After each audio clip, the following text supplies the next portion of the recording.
Hey guys, and welcome back to My name is ChadChad. And dating people is hard. It can be difficult to find somebody who fits your requirements. For example, just a couple of mine are have to have green eyes, has to have black hair, has to wear a green and black catsuit with a utility pouch on the lower left leg, has to be Dr. Draken's assistant, you know, just personal preferences. But some people can take it a little too far and their preferences become a little nitpicky and sometimes hypocritical. Something that has the ability to feed people's tendencies to do that is quite often dating apps or dating websites, just because it becomes so easy to write people off just based off of one quick glance at their profile. And we don't want that to happen to us. So in order to use dating apps more effectively, we will be watching this video today that'll just help us understand what to avoid when creating our dating profiles and what guys really don't like to see on there. And assuming this video helps, which I'm sure it will, and you land a couple IRL dates that you need to prepare for, you're in luck, because this video is sponsored by Adam and Eve. This year is actually a monumental birthday for Adam and Eve. They are celebrating 50 years of satisfaction, guaranteed. And you can help them celebrate by using code CHAD and getting 50% off of one item of your choosing. They have a huge selection. There's stuff for yourself, there's stuff for couples, or stuff for more than 2 people. Why limit yourselves? They have free shipping to the US and Canada, some exclusions apply, and 24/7 customer service. Just click the link in my description and use code CHAD to claim your 50% off of one item. Thank you to Adam and Eve for sponsoring today, and let's get back to the video. I found this video on Reddit, so I'm not sure what this guy's name is. The channel is mostly car videos, but the name says Dante, so I'm gonna go with that. Dante and I have some things in common, actually. Well, really only one thing, and it's the reasoning behind why he made this video and why I'm making this video on his video. It makes no sense. It makes no sense. Maybe I can point out the flaws with some of these things. Maybe I can point out the flaws with some of these things. Maybe the women will see this. Maybe the Dante will see this. And they'll realize, man, I'm doing something wrong here. And realize, man, I'm doing something wrong here. If I change this or maybe change the way I think, they'll realize, oh, here's how to get a good guy. If I change these or change the way I think, they'll realize, here's how you get a good girlfriend. The one I'm reading right now, they're looking for a partner in crime. It made me think a lot of women are attracted to like bad boys, like people who break the law. People who break the law? I don't necessarily think that this woman's profile was implying that she wants to date a literal criminal. She probably just meant that she's looking for someone who will go to Target with her at 10:30 p.m. on a Tuesday to buy face masks, and not that she is actively seeking out a bank robber. So what do you do for a living? Oh, tax evasion. Oh my god, no way. Yeah, and I also dabble in some vandalism on the side. That is so f***ing hot. Like they put themselves in that situation and the girls are attracted to it. They say they want good guys, but they go after the bad ones. It also made me think, like, seems like, I mean, this is probably why there's few females in the construction industry. There were so many red flags in just those 2 sentences. First of all, females. Can we not do that? It's very telling if you refer to women almost exclusively as females. Also, saying that women want good guys but only ever go after bad guys just has the nice guy mentality written all over it. Yeah, I don't get it. Like, I am so nice to females. Like, I am so respectful of those bitches. I do not think they're smart enough to choose someone good to date. I think they're stupid, but I don't get it. Why won't they date? I mean, this is probably why there's few females in the construction industry, like, because guys seem to build and women want to destroy. Oh, this is why there are so few women in construction, because females just want to destroy.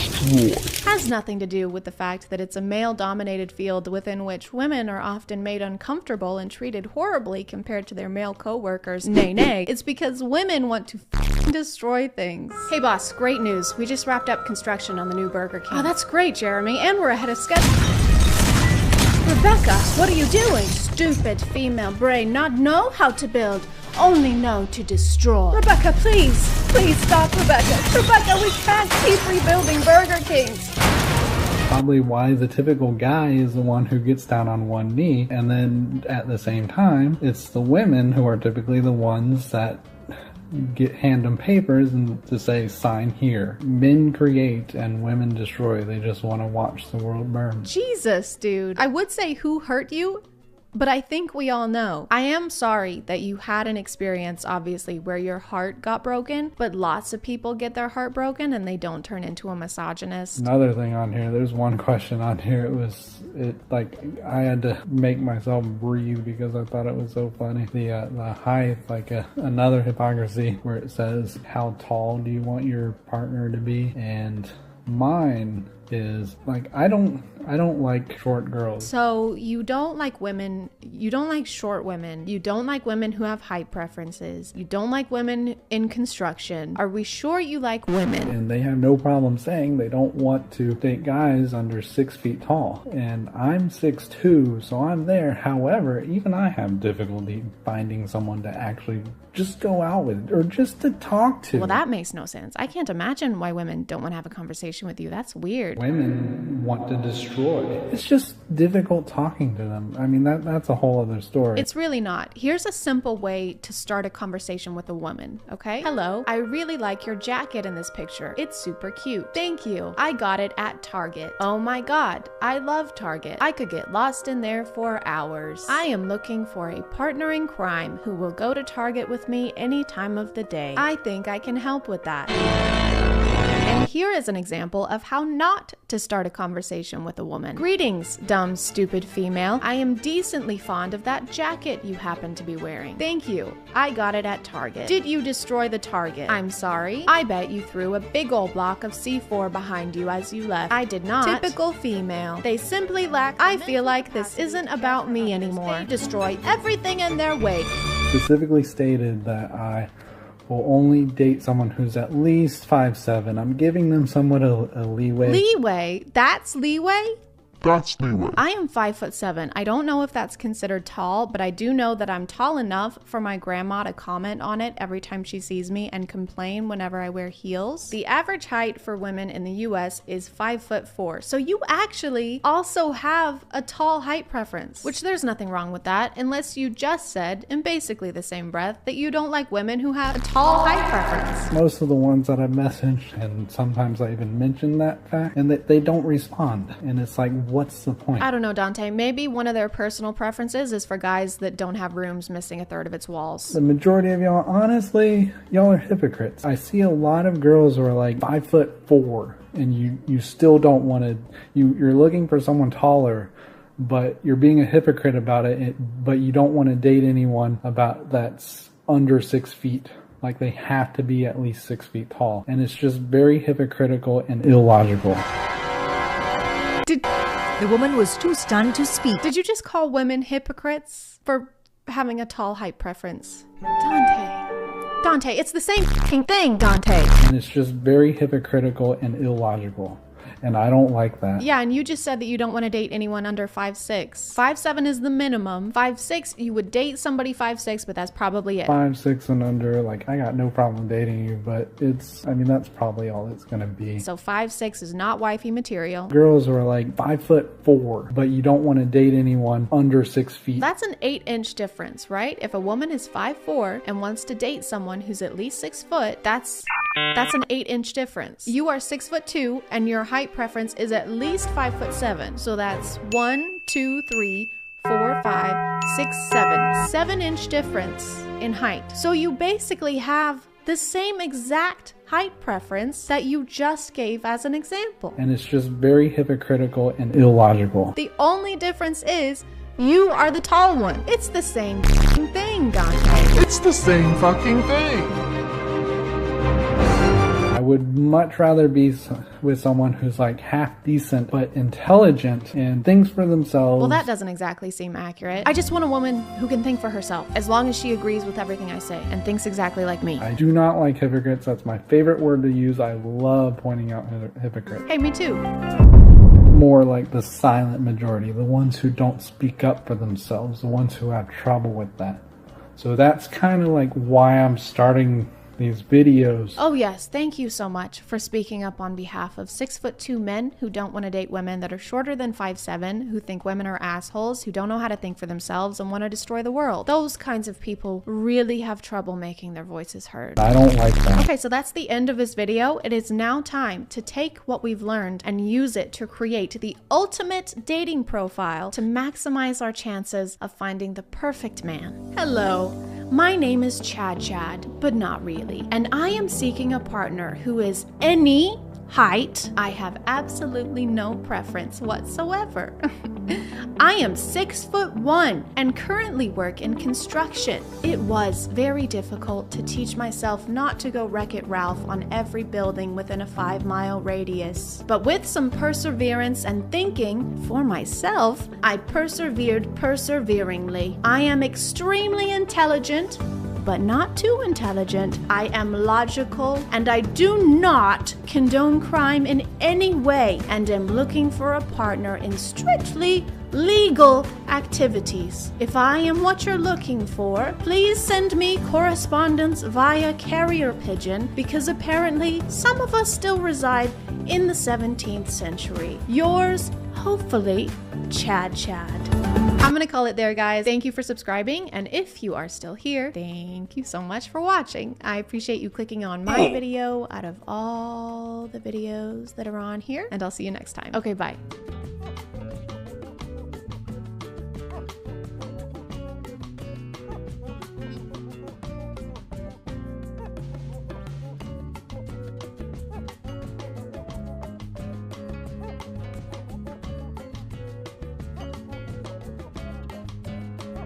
Hey guys, and welcome back to My name is ChadChad. Not really. And today I'm here all alone. It's just me, just by myself. There's no one else here. Except for Danny. Say hi, Danny. Hi, Danny. I was really worried that you were gonna just start recording a video by yourself. And I was just gonna sit here and like watch you. So like I said, I don't know if the first video of mine that you saw was the Alpha podcast, but you posted a video pretty soon after that for the War Room people, where they like fight in wars and summon fire. That is correct, yes. So I figured you would probably need a refresher. I found this account for you. They just post inspirational quotes and like rules for alphas like ourselves. Did you say like ourselves? Like ourselves, yes. Oh. Thank you. It's gonna sound silly, it might be hard to believe, but nobody's ever called me an alpha male before. I'm more of the alpha than you. Okay. Here's where my alpha is, and then here's where your alpha level is. That's why we need to watch these. You might get on the same level as me. I doubt it. Hey, do you want to stop being a beta that listens to beta music with beta earbuds? Then you can with today's sponsor, Raycon. Raycon offers comfortable, affordable earbuds that start at half the price of other premium brands without sacrificing the audio quality. I have their newest and best model yet, the Everyday Earbuds, with customized gel tips so that they won't budge, no matter how many strenuous Sigma activities you're doing. Their compact carrying case, which comes in a range of fun colors, can charge your earbuds 4 times on a single charge and give you a total battery life of 32 hours. With over 48,000 5-star reviews, the Everyday Earbuds now have more bass and 8 hours of playtime that'll let you spend less time charging and more time putting the betas in their place. If you want to check them out, you can click the link in my description or go to buyraycon.com/ChadChad for 15% off of your purchase. Thank you to Raycon for sponsoring today, and let's get back to the video. Can a woman help you become a millionaire? Yes, only if you are a billionaire. I like that this was tweeted on Twitter for iPad. He was just like on his stomach with his feet swinging behind him. Can a woman make you money? The answer is no. Money and girlfriend do not go together. Either you make money or make a girlfriend. Either you make money or you go outside with a shovel, you dig up some dirt and just kind of sculpt it into a female. Just like all night, just bent over the bench with the air dry clay and like the Play-Doh toys where you squeeze it through the top. Just like the hair comes through the holes. Ah, she's beautiful. Listen close, baby girl. I may look like a gentleman, but you don't want to see the beast that lives inside me.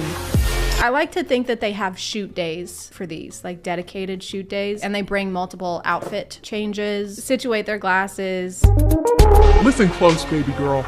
I may look like a gentleman, but you don't want to see the beast that lives inside me. A well-dressed man is always better than a shirtless man. And then there's a man becoming shirtless in the background. And that's why I don't take off my shirt during sex. I don't take off my clothes when I shower. Wear my my jorts, and my jandals. And my Jen glasses. Why is he standing like that? His posture is like...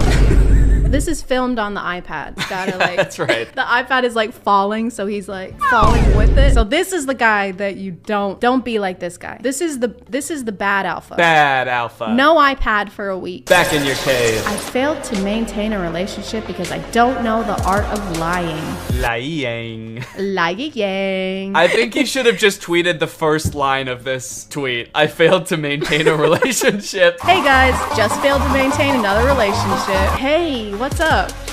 My standards. Bye. I was hoping that he was going to speed up at the end because that would make more sense. My standards. Bye. What? How did you get so fast? You must have bought a lot of crypto. You can flirt with my women. If she flirt back, she is now yours. Just letting you know, you can take my girlfriend away from me in the blink of an eye. If she even speaks a single word to you, take her. That is how ownership works, because you know women are, you can own them. Mm-hmm. She spent my entire jean outfit budget on other things. She spent all my Johnny on McDonald's. Girl, you are like a coin. Aw, valuable? Nope. Two-Face. The only time you're allowed to speak to your girlfriend is if you're gonna use some weird, like, pun joke to demean her. I'm gonna need you to film B-roll for all of these. Yeah, do you want me to do this one right now? Do you have a briefcase? Girl, you are like a coin. Aw, valuable? Nope. Two-Face. Oh, you wanna divorce me? Okay.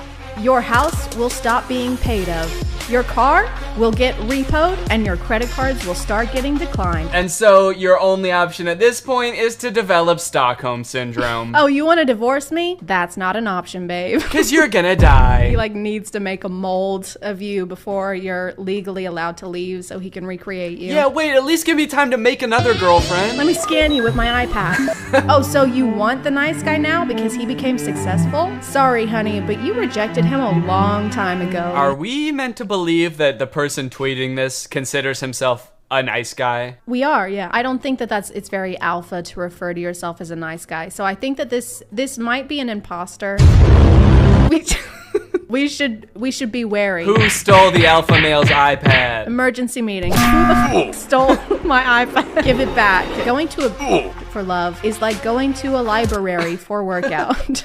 Why does he speed off in the background? Like, watch how he speeds off. I gotta go. I gotta take a shit. And I'm leaving. What are all these videos of guys just like looking into the camera and like buttoning one button of a tuxedo jacket? Nothing says like, I don't care about other people's validation quite like posting videos like this on social media. Do you guys like this outfit? Do you like this shirt? My Joe tie? My Jotch. Jotch? Watch. Jean watch. Oh, I was thinking Jean crotch.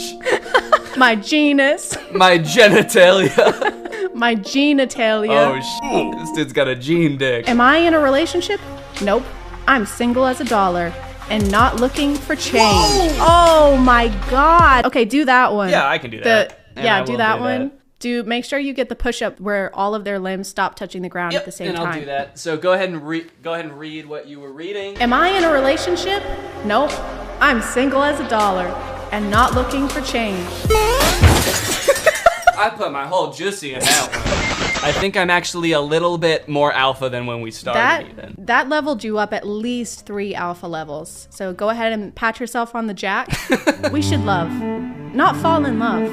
Because everything that falls get broken. Kind of like how you broke all of your ribs. What do you mean? I'm fine. The second half of this video is just me calling you an ambulance. Yeah. I'm just gonna put you edited into an ambulance in the thumbnail. Take like a screen grab of me like in midair doing that. In midair. You're straight up and your legs are perpendicular. Anyone can dress like a boy, but it takes balls to dress like man. I've never worn a suit, but that's just because I don't have any balls. Last time I put on a suit, it was one of the hardest experiences of my life. I was cowering in the corner for hours before I had to put it on. We missed the wedding we were going to. Was it your wedding? Yeah, it was my wedding, and I was shitting and pissing. Oh, God. But at least I had the balls to do it. In my mind, that doesn't make you any less of an alpha. I think that you still deserve your level, which is still lower than me. Okay, try not to bring that up every time, but We live in a society where people ignore each other to get others' attention. Most of these make sense, you know, like if your girl talks to somebody else, she legally belongs to them. This one, I'm not really getting what the message is. So this is alpha male trying to come up with some reason why not every girl wants to talk to him. She acts like she doesn't like me because she likes me too much. She told me not to come to her house. We live in a society where people tell other people, I don't know you, stay the fuck away from me. I'm calling the police. Why did you kill my dog? Sometimes even the devil on my shoulder asks, what the f are you doing? Where the f are we? Yeah. Why are you wearing that makeup? What the hell is going on? Did we just kill some people? Like, oh my god. Women always says, the divorce was not my fault. Are you specifically talking about the women that have divorced you? Because in that case, I think I'd agree with them. He's been divorced 18 times. Yeah. They always say, all these women, they're like, oh, it wasn't my fault. And all I did was work 24/7 and I never talked to them. How could it be my fault? I've never spoken to her. The most dangerous creation of any society is the man who has nothing to lose. I don't know. This is starting to sound less fun to me, being an alpha. I don't know if I want to reach peak. Yeah, I'm starting to feel honestly threatened. There was like the one about like, you do not want to know the beast inside me and be careful when I get quiet. And now he's like, hey, just, you know, I'm the most dangerous person in existence. What wisdom would we instill to the public as far as reaching our level of alpha? All right, picture this. All right, we fade in on a black and white video of a man in a tuxedo. He looks absolutely jacked. He's spinning around. Over the video is text that says, I pooped, I farted, I'm so scared, I'm gonna kill somebody. If you're here, you definitely know who Danny is, but go watch his channel, go watch his second channel, go watch his gaming channel, go watch his Jorts channel. If you want to go ahead and send me money, that would be cool too. I'll put Danny's Cash App somewhere on the screen, so send Danny money for the ambulance so that he can fix his arms. And in the meantime, thank you so much for watching. I appreciate you clicking on my video out of all the videos that are on here, and I'll see you next time. Bye.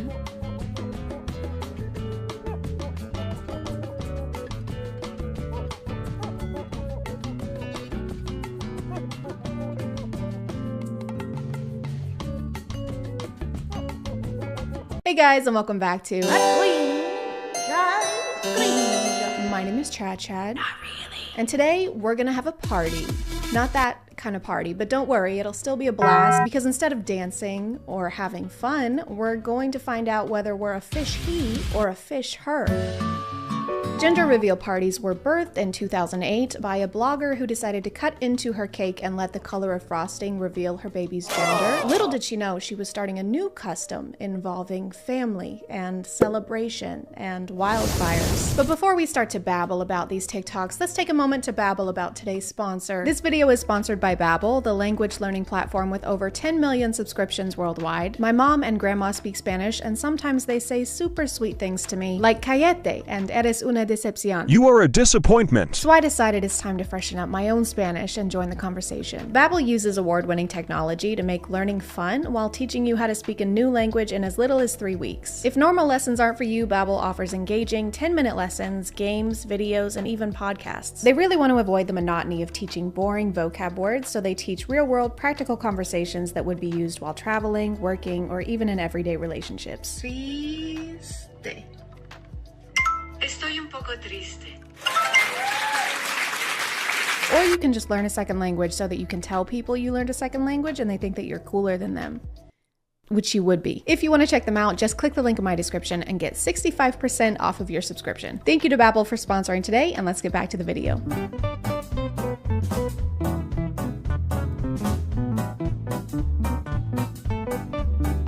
This is actually the TikTok that inspired me to make this video. It went so viral that literal news outlets started writing about it. I mean, it's just her first thought is to go hug him, and then all of the boys basically body slam her. But they do eventually include her. Like, this guy towards the end hands her a phone, like she's a stranger at Disney World. Hey, you don't look busy. Can you take a picture of us? We just found out he's having a baby boy. I know, I'm the mom. I'm the pregnant one. Oh, no way. Wow, it is so nice to meet you. We've met before. Anyway, just make sure it's in portrait mode. Unfortunately, this is not an isolated incident because I found another gender reveal party where the same exact thing happens.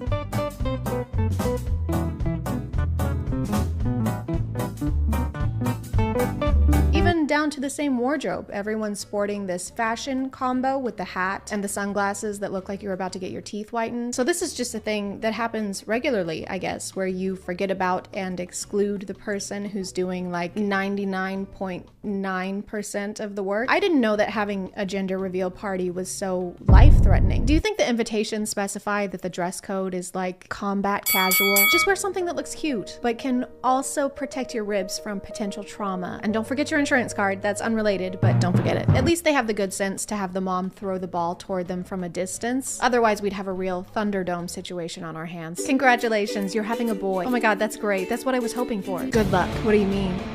Wait, no, what? Is that a whole baseball team? But it's apparently pretty common to ignore the mother of your child at these things and just sprint in the opposite direction. The gender will get revealed and the dad just starts running off on his own little side quest.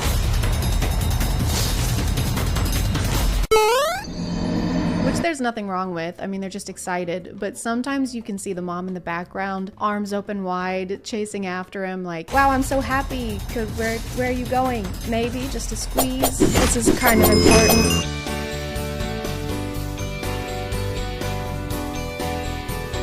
Will the baby have pink blood, or will they be a CBS show starring Tom Selleck? I'm not going to pretend like this isn't a really creative way of doing this. It doesn't have the potential to cause physical injury to anyone or poison any aquatic life, which I can't say about all of these gender reveal parties. Like in this one, we're using a knife. We are using a knife to pop the balloon and pointing it towards the father in the general vicinity of the human that bleeds. And the baby is crying, obviously, because it just witnessed attempted manslaughter. Or you could try and poison all of your loved ones with toxic fumes, huh? Wouldn't that be a gas? Oh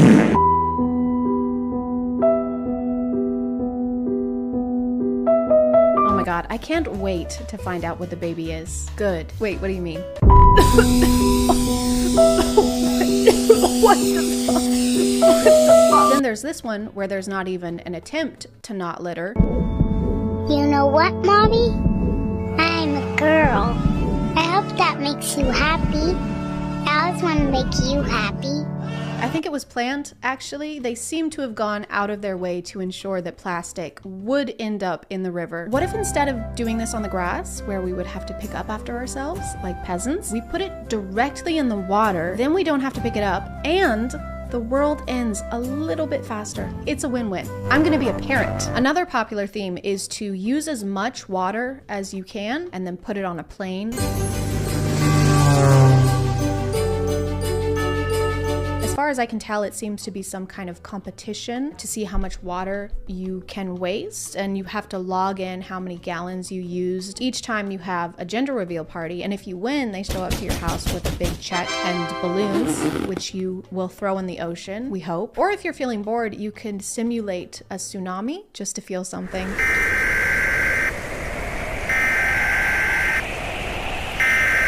Just make sure you get the cake for a good bargain to make room in the budget for the lifeguard you're gonna need. So what's on the itinerary for the party? Drowning. Cool. Because who needs to conserve water, really, when you think about it? Water's infinite, just like awful movies starring Jared Leto. Some of these are also extremely complicated for no reason.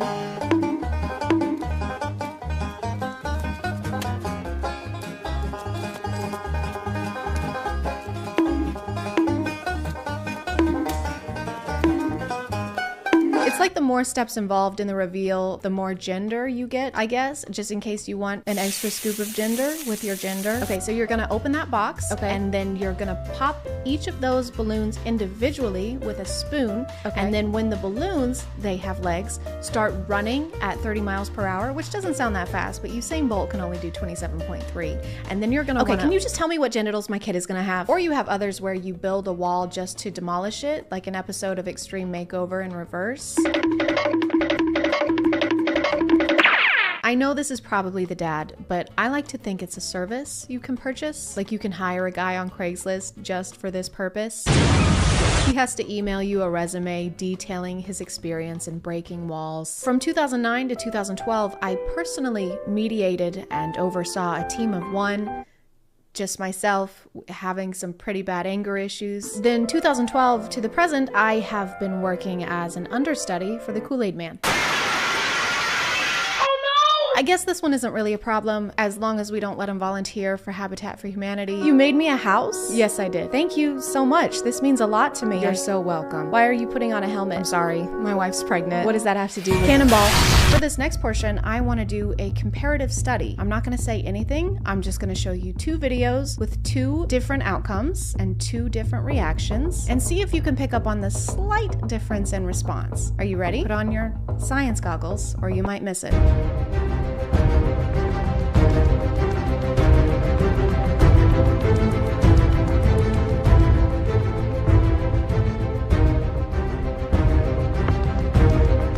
Did you see it?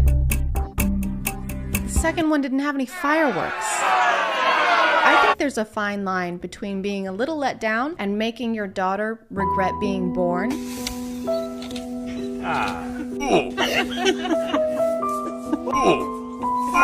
Okay, the second and third time, did you really need to go on that long in front of your other children who are girls? I can't believe we have 3 daughters. God, girls are the worst. I hate them. Mommy, why is Dad so upset? Don't worry, honey. He just doesn't like the way that you are. Girls can't play sports? These gender reveal parties can apparently cause not only marital drifts, but also tectonic ones. A family did their gender reveal party at a quarry with 80 pounds of tannerite, which is an explosive powder. When they detonated the explosion, it caused a small earthquake which rocked 2 states, causing lots of damage to nearby houses. I think we're almost at the point where we need to start adding these to the list of natural disasters. We got droughts, hurricanes, Everlay, Leelay's gender reveal. Can you imagine having to explain why you're in prison after this? I killed a man, and his mom, and his dad, and his entire family. Well, I made a girl bomb. I feel bad for the kid though, because they're gonna have a complicated childhood if this is the length their parents went to for just the gender reveal. I'd be terrified to go to their wedding. Do you, Chad, take Chad to be your lawfully wedded Chad? Yes. Mom, stop it. Put that down.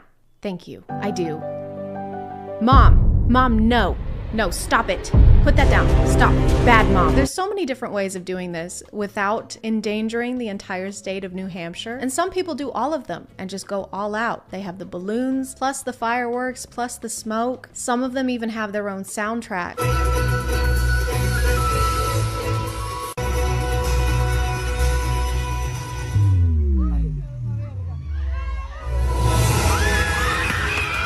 And I honestly admire the setup. It's exciting. I feel like we're watching a movie and approaching the climax. After years of fighting and struggling and breaking walls, we've sacrificed much. Too much, but no more. Because today, everything we've worked for has paid off. And it's finally time to pop the balloon. Everyone do a countdown. 3, 2, 1.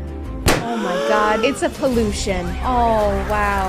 I had a hunch. I just knew it. I had a feeling. I'm gonna call it there, guys. Thank you for subscribing. And if you are still here, thank you so much for watching. I appreciate you clicking on my video out of all the videos that are on here. And I'll see you next time. Okay, bye.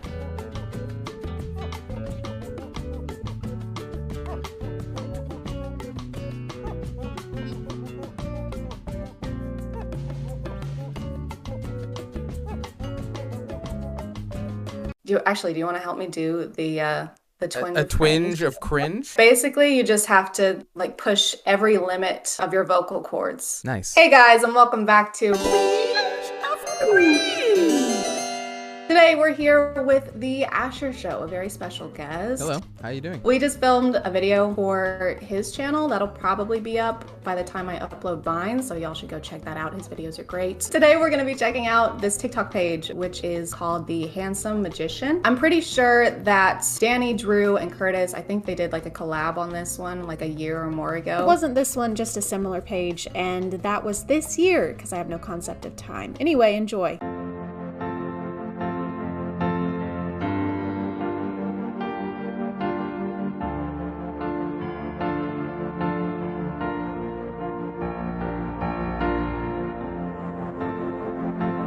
Excuse me? He broke into her house. She's loaded. She's got gold bars and cash stacks upstairs. Who is she? Jeff Bezos' ex-wife? Why is she so rich? No, I think it's because of that body she's got in the attic. It was probably a contract or something. The Handsome Magician. That's the name of this channel? Yeah, The Handsome Magician. So who's the magician? I think he is. I think he's the creator. He's the common denominator in these videos. But his PFP is Mark Zuckerberg. Of course, as it should be.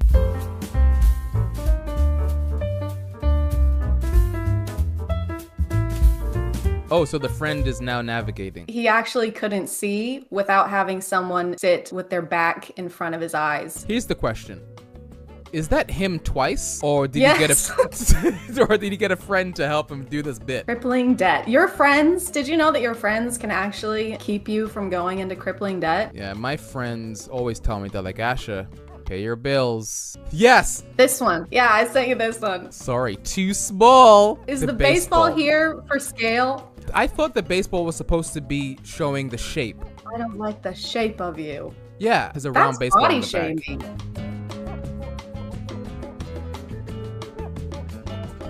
The perfect match is out there. Never give up. Dude, I love this guy. They're always trying to portray some sort of message. Yeah, like I mean, this one isn't green screen.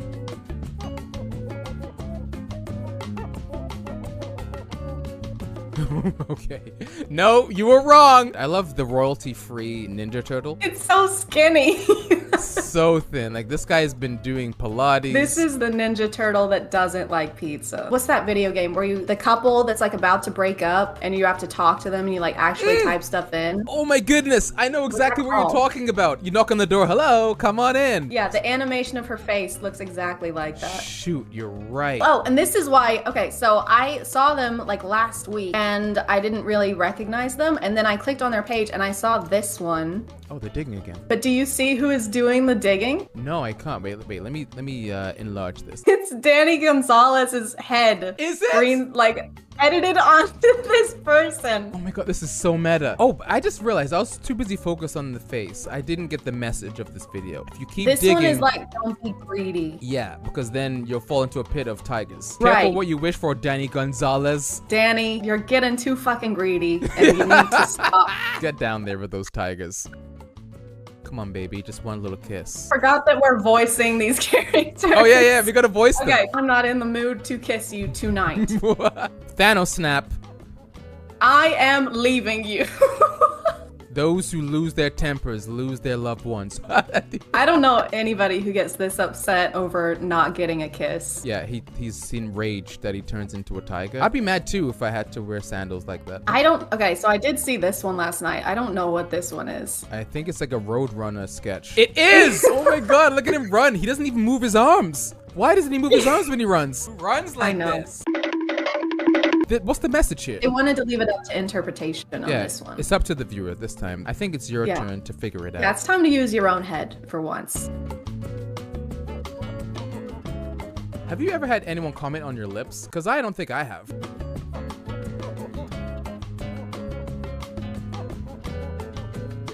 You'll catch more flies with honey. I feel like he wasn't trying to catch any flies if he came up to her and was like, hey, you look like shit. I like his Crocs. I was gonna say, I love that he's wearing Crocs. Was he gardening before this?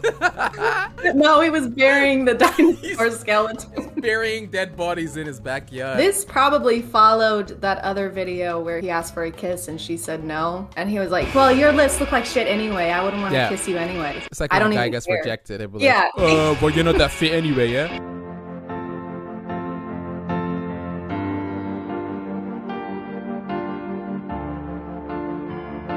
Dude, he literally will edit her death into almost all of He these. loves killing his wife. You know, I don't know too much about physics, but I don't think that's how it works. I think it is. I love the money that's buried. What? There's always money in the ground. I don't know what world this is, but I would love to live here where there's you just dig a couple inches below the ground and there's automatically gonna be money there. You just have to stop after a couple feet, because you know. Ham, ham, ham, ham, ham, ham, ham, ham, ham, ham, ham, ham, ham. In Japan, we call it hum. Hamu? Hum. Say, what do you make of this Miss Frizzle controversy? I hum staying out of it. I am staying out of it. Ah. Oh, okay. They're getting into politics now. What was the Miss Frizzle screen cap? I don't know how to explain it, but the new Miss Frizzle is homophobic. Why would they throw that on the screen? Does Miss Frizzle like ham?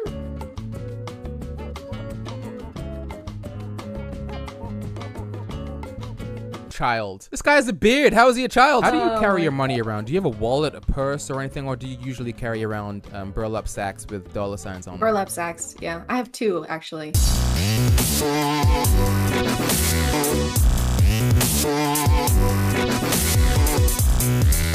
My favorite flavor of pie is greed and anger. I'm trying to read all the stuff. Pie, greed and anger, punch, punch, punch.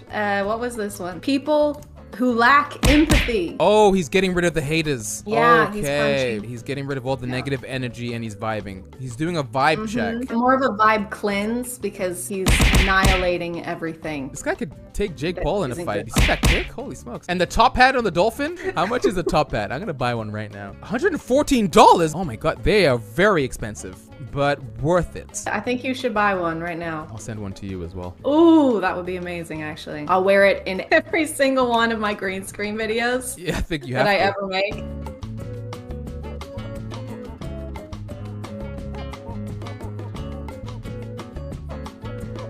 Knowledge is power. Oh. Did he create a coil out of nothing? He manifested a coil, yeah. He asked for assistance. He's like, assistance, please. And instead of this woman getting a rope, she decides to throw him a book. Start reading. You can figure it out. Like, fuck you. Figure it out on your own. Eat this fucking book.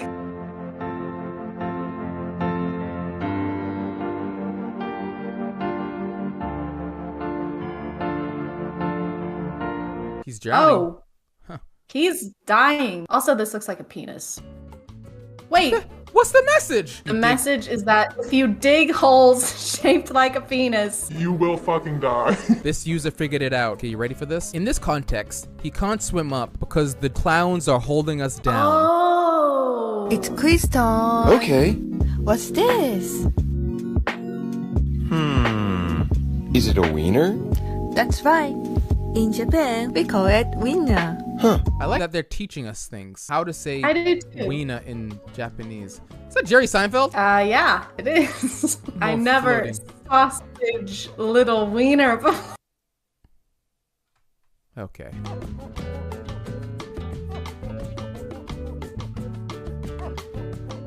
They're allergic to great friendships. Me too. Oh my god, look at the sun! It was George Lucas. The further down we go into the past, the less sense it makes. Do you think this is all one giant audition for a PBS show that he's trying to get off the air? Because this is what it seems like. What? I think he'd be good at it. I admire that he's doing what he can with what he has. And he has so many sweater vests. That's a man that I would take advice from.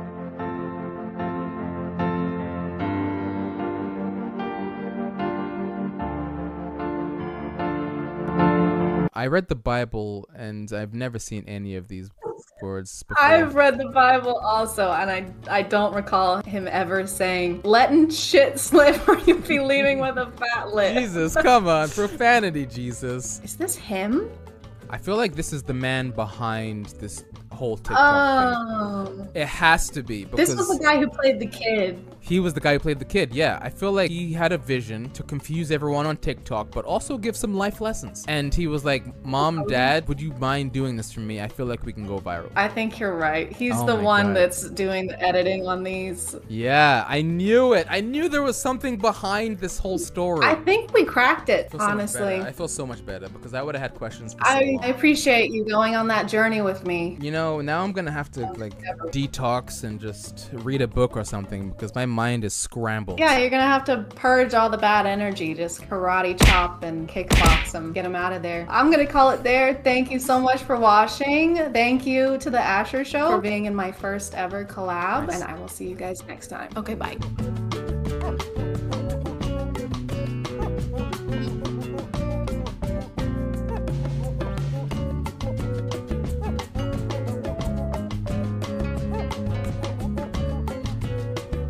Hey guys, and welcome back to a Twitch. My name is ChadChad. Not really. And today we're going to be watching some videos from the channel Arcade Craniacs. But first, we just hit 200 subscribers. Thank you guys so much, both to the people who have been here for a minute and the people who just recently joined. Welcome to here. Welcome to this. Welcome to the here that you are at right now. Welcome to the channel. Why didn't I just say that? I first started seeing clips of Arcade Craniacs videos on my FYP, I'd say about a week and a half ago, and I would be lying if I said they didn't each bring me abounding amounts of joy when I see them. Okay? Edward! Edward, are you okay? What's wrong? What the? I'm not being ironic when I say that I genuinely enjoy their content. I have a lot of respect for the work they put into these videos. I don't know if they write scripts. It seems like they have like an idea of where they want a video to go and then they just kind of improv until they get there, which it's not easy to do. And the acting is just, this is Nikki or Nicole and Edward. I think they're dating. They make these videos together on their YouTube channel, Arcade Craniacs. Mostly like the 3 a.m. challenges. The videos they make are basically whatever genre J Station is, minus the very poor acting and minus the capitalizing off of deceased celebrities. All that being said, the clips that I've seen were from videos of theirs centering the Among Us franchise, so that's what we will be watching today. Yo, what is up, you guys? Right now we're at McDonald's and it is currently 3 in the morning, and we just found out when you come to McDonald's at 3 in the morning, you could order the Among Us Happy Meal, you guys. Oh my god, there's literally no one here. I know. I mean, 3 in the morning, who's really coming to McDonald's? Yeah. You are. And me. After drinking half a bottle of Deep Eddies, trying to forget about how I used to actually buy the Forever 21 t-shirts that said shit like, I heart tacos, or love, or inexplicably just glitter. Freaking way. They actually have it. Dude, no way. No way. Alright, I'm putting my mask on, guys. Did you see how easy that was? Take notes, Amy Woe. This is gonna be creepy. You know how Among Us is? It's freaky, man. If you guys never played Among Us the game, it gets very like demonic. It does sometimes. It does. I played Among Us twice and I rage quit both times because I would watch someone stab a crewmate with my own eyes and report it. I would immediately get voted off, even though I was just a crewmate trying to help my fellow fucking crewmates. So yeah, I guess Among Us is demonic in a sense that the people who play Among Us are demons. Like this video if you're excited, okay? Like this video with your knuckles. You guys, everyone like this video right now, okay? We have to get 30,000 likes. One thing I don't understand about these kinds of videos is how they repeat the same thing over and over because they want the kids to remember a certain point. But kids remember everything. If anything, it should be reversed. Like, I need that when I'm watching YouTube videos. Okay, people, so next we're going to apply blush. So to apply your blush, you're gonna take your ZRXQCC blush brush and you're just going to tap in your blush and then you're going to dab, stop. You're gonna dab on the blush wherever you want blush and then you're just gonna brush on the blush with your blush brush, okay? 2, 1. Ew! What? What the heck? What? Dude, I can't do that. I'm not gonna eat that. What? What is that? And there's like no fries even in there. Ew! Look at this. Ew. That's disgusting. They should have given you at least 3 more fries. What's it smell like? I think it's a blood. What? Why did he say it like that? Why did he say a blood? I think it's a blood. Roger, you're bleeding. No, Steve, it's a blood. It's a blood. A single blood. Don't worry. Roger. Yes, Steve. Roger, you've been shot. Yes, I have. I have, Steve, yes. This is not an Among Us toy. What is it? What the heck? What is this? What is that? It's a mousetrap used to trap mice. Not very humane, but that is its function. Oh my god, this is so disgusting. Oh, it's a mouse trap. There you go. Really? Yes, it is. Is it? No, don't. It's supposed to be like a trap? Don't set it. What are you doing? How do you not know what a mousetrap is, but you instantly know how to set a mousetrap? Imposter. I don't know. If this... I told you. Oh my god! I told you not to do it. That actually snapped down on his finger. I admire the dedication in this. Really close on you? Oh my god, Edward! Oh my god! He just Frodo'd out there. I don't admire that as much. You guys, like the video right now if you're excited to see what else is in here, man. This is nasty. This is horrible! Like the video, guys. 3, 2, 1.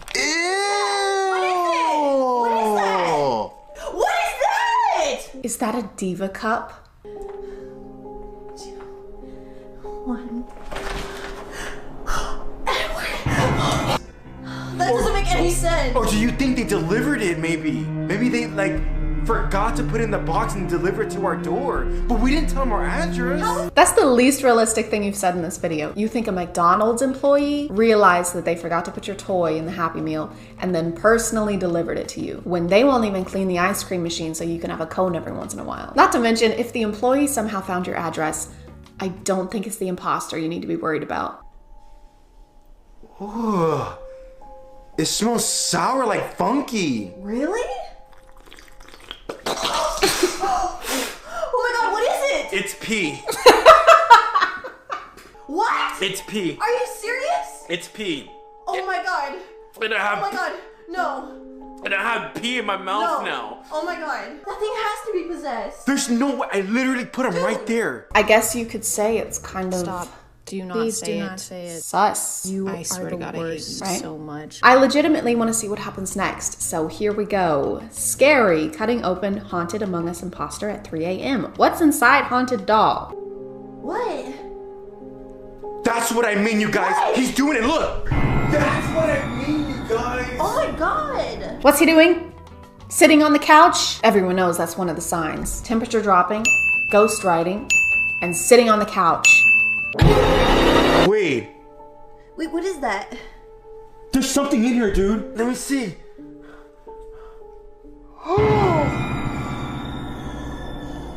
He actually had a bone. So we weren't tripping out. He was actually moving on his own. Yeah, so we're not crazy. He has a single marrow bone in his body, and everyone knows you only need one for full range of motion. The 205 other ones, no one knows what they do. They're useless. Just like spleens. Or lungs, no one knows. You want to go inside? Hold on. Yeah, let me go inside. All right, let Nicole go inside first. We'll show you everything we have in here. Go inside, Nicole. Okay, they have a Danny DeVito pillow, a Tom Nook stuffed animal, and E.T. with a bondage collar on. So, I need to be friends with these people. Like... That was so creepy. What? Edward. What? How about this? Ask him what's a personal question. I did. I asked him. What did he say? What? A black jacket. At 3 a.m. creepy stuff does happen then. What? Edward, we have to get out of here.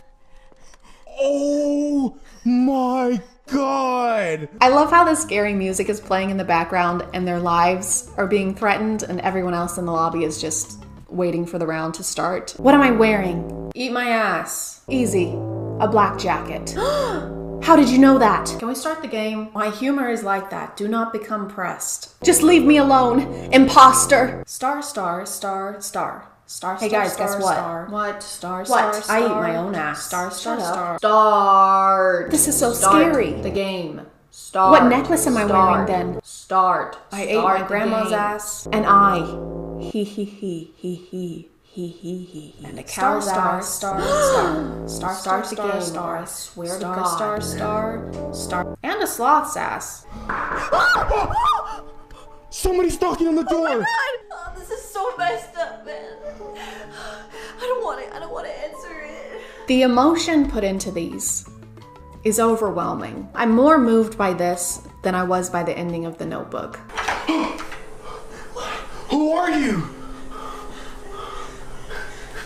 Who are you?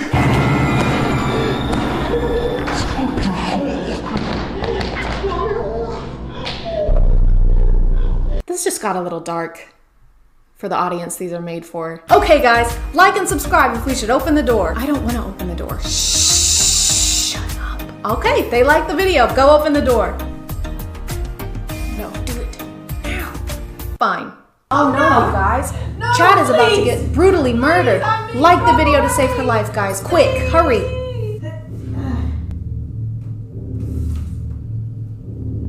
Oh wow, guys. She's done for. I guess you didn't like the video enough.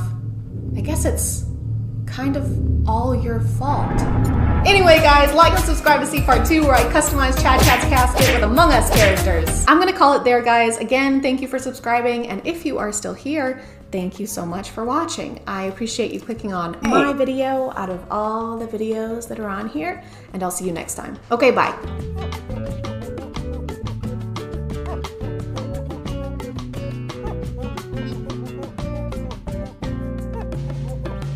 Hey guys, and welcome back to My name is ChadChad. Not really. Last week we took a break, kind of a break, but not really, and now we're back to watching TikToks. Yay! Story times have been an internet genre for a while now. I want to say they were popularized in like the mid-2010s, like 2014 to 2015, and they weren't great back then either. So I figured, why don't we check up on the storytellers, except on TikTok and in the year of our Lord 2021, and just see how things are going for them. Are they still dramatizing every life event for internet clout? Are they still having intercourse with toothbrushes? There's only one way to find out. And unfortunately, it's by watching more stinky TikToks. And they are stinky, very stinky, which is why it's so good that this video is sponsored by Scentbird. Summer is over, and while the leaves are starting to change, it's also time to change your signature scent. I like a lighter scent in the warm weather just because I don't want anything too overwhelming. But when it starts to get colder, I want something that goes along better with sweaters and platform Doc Martens, because that is the extent of my fall wardrobe. I know, I'm very original. I struggle with buying things, even clothes, without being sure that I'm going to absolutely love it. So if you're anything like me, Scentbird could be the perfect solution for trying out top designer scents without having to commit to the price of a full-size bottle. They're a flexible monthly subscription, so you can find the perfect fragrance for the next season change with over 600 brands to shop from. If you aren't sure where to start, Scentbird offers a quick quiz that'll help you choose a scent based on your preferences and your past purchases. Like I said though, it is flexible, so if you want to skip a month, you can, with no penalties or anything. This month, Scentbird sent me 3 fragrances. They all smell amazing and sent me into like a fall hyperdrive, but this one is my absolute favorite. I've worn it every single day since I got it, even when I'm just gonna be at home, because it smells that good. This one is called Rebecca Minkoff Blush. I'm not sure how to describe it, but this one just smells clean. This one is called Power Suit, and it's stronger than this one, but at first scent, you can pick up on the coconut and sandalwood mix, and then at the end, you can pick up on the floral and the fruit, so it's kind of a spicy sweet. This last one reminds me of Morning Time. It's called Exhale, and it's got jasmine and rose water that's got a really fresh scent, so kind of like a colder morning after it just rained. You can choose from fragrances like these, including a lot of unisex options each month for just $16. You get a 30-day supply in each container, and you can upgrade it to get 2 or 3 products per month if that's your preference. But with my code, you can get your first month for only $11. Just use the code CHAD to claim it. Scentbird is also now available in Canada, so don't miss out and use code CHAD to claim your first first month with 30% off. Thank you so much to Scentbird for sponsoring today, and let's get back to the video. November last year, I gave birth to our first baby. It's the first in my family and the sixth in my husband's family. Firstly, if you're not aware, a lot of TikTok story times are basically just substitutes for music or voiceovers now. I'm not sure what visual I want while you're telling me a story about how your boyfriend's mother's grandfather's sister's ex-boyfriend's son cheated on you, but I don't think watching slime makers have a very poor grasp on color theory is one of them. We told my mother-in-law we were having a boy, but she was still convinced it was a girl. She told the whole side of the family that it was a girl. I wanted a healthy baby. I didn't give a damn about the sex. What was that noise? It sounded like somebody getting jabbed in the stomach, or like that blowfish video. I didn't give a damn about the sex. She told them that we are naming the girl after her mom, which we will never do because my hubby hates his grandma. Can we get a story time on that? How did he develop a hate for his grandma? Did she get you the root beer candies instead of the Werther's? The story's told by the grandma, and she's just making slime with denture glue and mashing Werther's candies into it. The problem, for them at least, is that now the baby has plenty of girl clothes that we plan on putting on our son.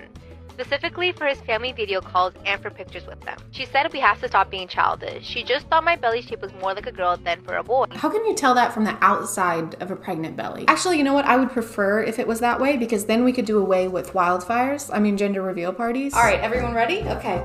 5, 4, 3, 2, 1. Oh my God, it's Smokey the Bear. Oh, congratulations. I knew it was gonna be a Smokey Bear. Oh. Story time on how my mom tried to convince me to have a threesome with her. Story time on how my mom should be in prison. So after I got out of work, I met my mom and we went lingerie shopping. That's what she specifically wanted to get. So we were at the store and the first thing she said was, let's get matching sets. Which was weird coming from my mom. Yeah. Yes, it was weird. I'm glad we can agree on that. But I said, fine, come back for part 2. I'm not sure what's worse, the fact that you agreed to get matching sets of lingerie with your mom, or that you didn't use the 3-minute option. If you drag something out into 3, 4, 51 parts, I won't watch it, okay? You don't deserve my eyes. Except for now, because I am gonna have to watch this for content, but still, fuck you. So I had to find another slime channel because I was scrolling for years on the other one and couldn't find the second part. I just wanna take back anything negative I might have said about the last person slime, because this is...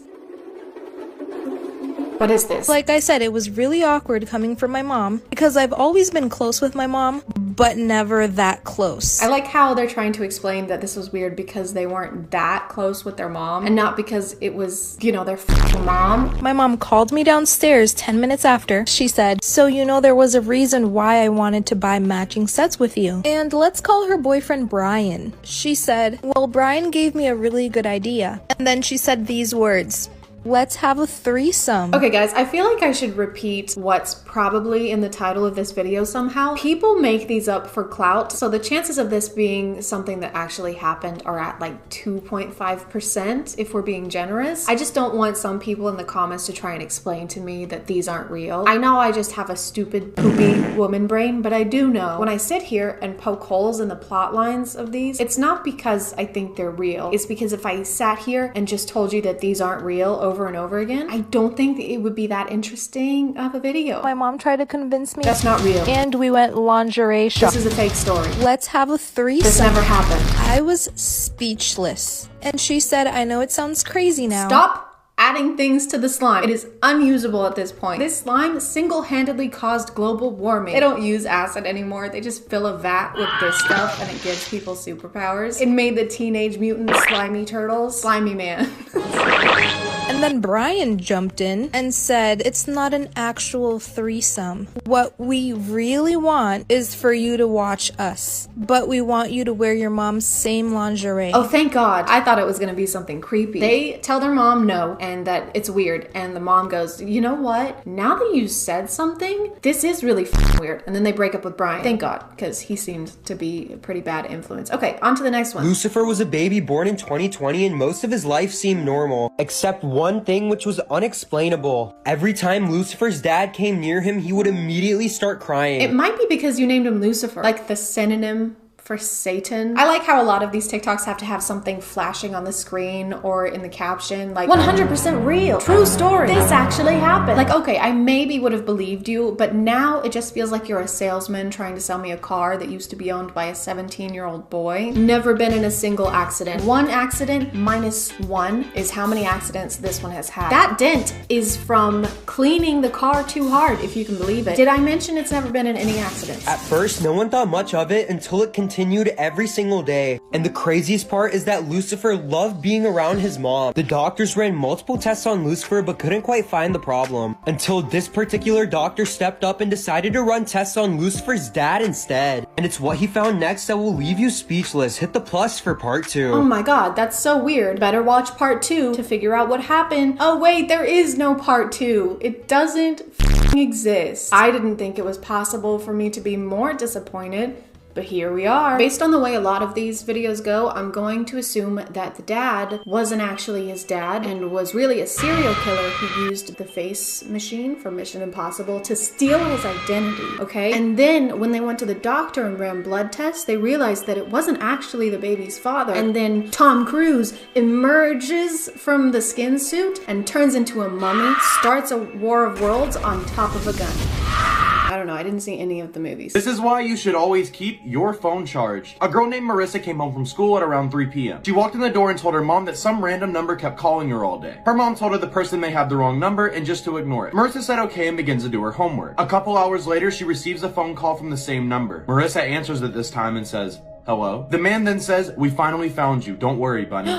Bunny? It's Candace Stone. Speaking of that show, I think season 3 comes out October 15th. So just don't be surprised if I don't upload or interact with social media during that week. I'm just kidding. It's not going to take me a week to watch that. Marissa begins to panic and tells her mom what just happened. Her mom yells and says, "Grab your stuff, we need to leave." Marissa, confused, packs her things and gets into the red car. Her mom begins driving fast and turns on the radio. The radio says, "The baby named Marissa who was kidnapped in the hospital 10 years ago has been found and police are searching for a red car." Marissa looks at the woman and says, "Who are you?" The woman looks back and says, "You can call me mommy." But the baby was named Marissa, and so she was still going by Marissa? The woman who kidnapped the baby didn't think to change the name of the child she stole? Why did it take them so long to find her if she was still under the same name and attending school with the same name? What I'm getting from this is that her birth family hired the worst detective alive. Can we circle back to the intro of this video? What does this have to do with keeping our phones charged? This is why you should always keep your phone charged. So that we don't get kidnapped as a newborn babe? I feel like there's not much we can do about it at that point. Someone stole our baby! What? But she's only a day old! Wait, hold on.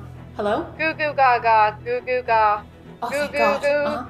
Gaga, goo goo goo gaga. Okay, she said they were in a red car heading eastbound on 23rd Street. Oh my Goo God. goo gaga.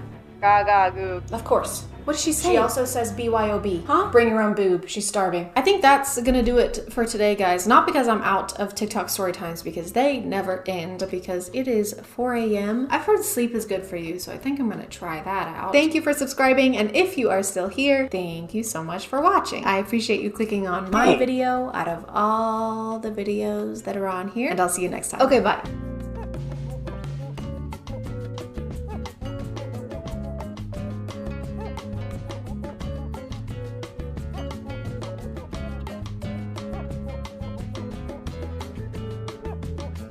Hey guys, my name is ChadChad. Alpha ChadChad to you. We haven't really checked in on the alphas in a while because in 2021, 2022, there would be a new one spouting the craziest takes you'd ever heard, like women don't have hobbies or you should tan your ass. But now in 2025, that's just every Instagram reel. That's just every single Instagram reel that you ever see ever. It's kind of like pointing out a cow to your friends when you're driving through the city versus when you're driving through the country. They're not gonna be very surprised. This is a cow farm. There's gonna be cows outside. But recently I found 2 alphas that are so fascinating to me that I have to point them out to you, no matter where we're driving. If you watch reels for over an hour every day, don't do that. So do I. Then you've maybe seen this guy before. His favorite whiskey, Johnny Walker. What do I do at duty free? Fucking Johnny Walker. That night, sipping the Johnny Walker in the war room by myself with him, chilling. Luke Belmar is a biohacking, crypto trading, e-commerce-ing, alpha finance bro millionaire. Give me a $10 million contract every 4 months. That's you know? By the way, I didn't realize what biohacking was until a few days ago. Apparently, it just means changing your diet and routine to try and improve your life. That's obviously a simplified definition, but based on the term they've been using, I thought it was a lot more serious than that. Biohacking is your ability to reverse engineer life. Bio means life. Hacking through it is your ability to figure out the most optimal ways to experience life. So it kind of seems like they've just alpha-fied taking care of themselves. Hey bro, you want to film a podcast episode real quick? Because we need to convince ourselves we're doing something fiscally profitable in order to sincerely talk to each other. Sorry dude, I can't. I'm biohacking. Bro, what? You're biohacking? That's crazy, dude. That's impressive, for real. Yeah, thanks. I know. I'll let you get back to it, okay? You focus up, all right? I'll talk to you later. Okay, see you, bro.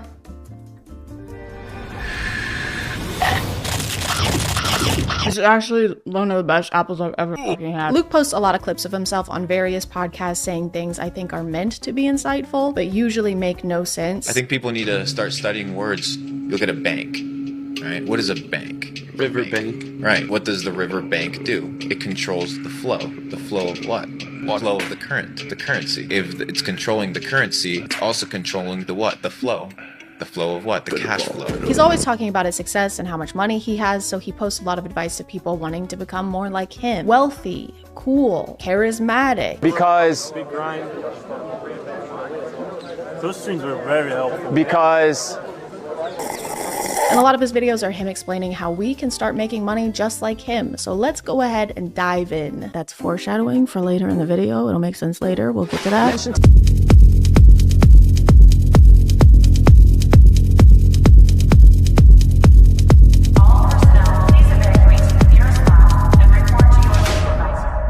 Secret to being rich, guys. Ask rich people to give you money. Pretend to be their friend so you can use them for personal financial gain. It's a side hustle because you're hustling them. At the end of this clip, he also says this.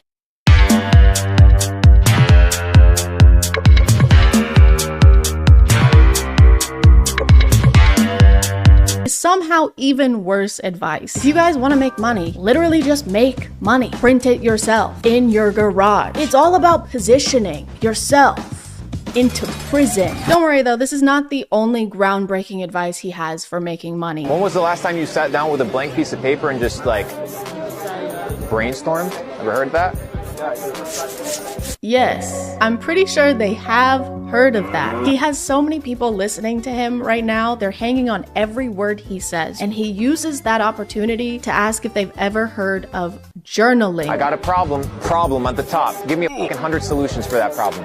Oh, I don't know what chill the fuck out. What is gonna happen? Relax, G. This isn't gonna help anyone become rich alpha bros, so I feel like he must have some kind of other motivation for trying to get them to use paper. Like maybe he secretly works at Dunder Mifflin. When's the last time you took a piece of paper and just appreciated it? When's the last time you ordered 80 boxes of 8x10 in ultra white, tipping your salesman 40%? Ever heard of it? Ever heard of that? Have you ever heard of that? Have you? And while we're at it, have you ever heard of today's sponsor? This video is sponsored by Midas Merge. Midas Merge is a free to download mobile game that you can play on your phone even if you don't have Wi-Fi. You could play it on a flight, you could play it in the woods, or in a basement with really thick walls. In Midas Merge, you team up with King Midas and Queen Leah after the evil goddess Nyx casts her shadow over the Gardens of Gold. How could she do this? She's so evil. And also, she's hot. Oh no, I hope she doesn't cast her shadow on me.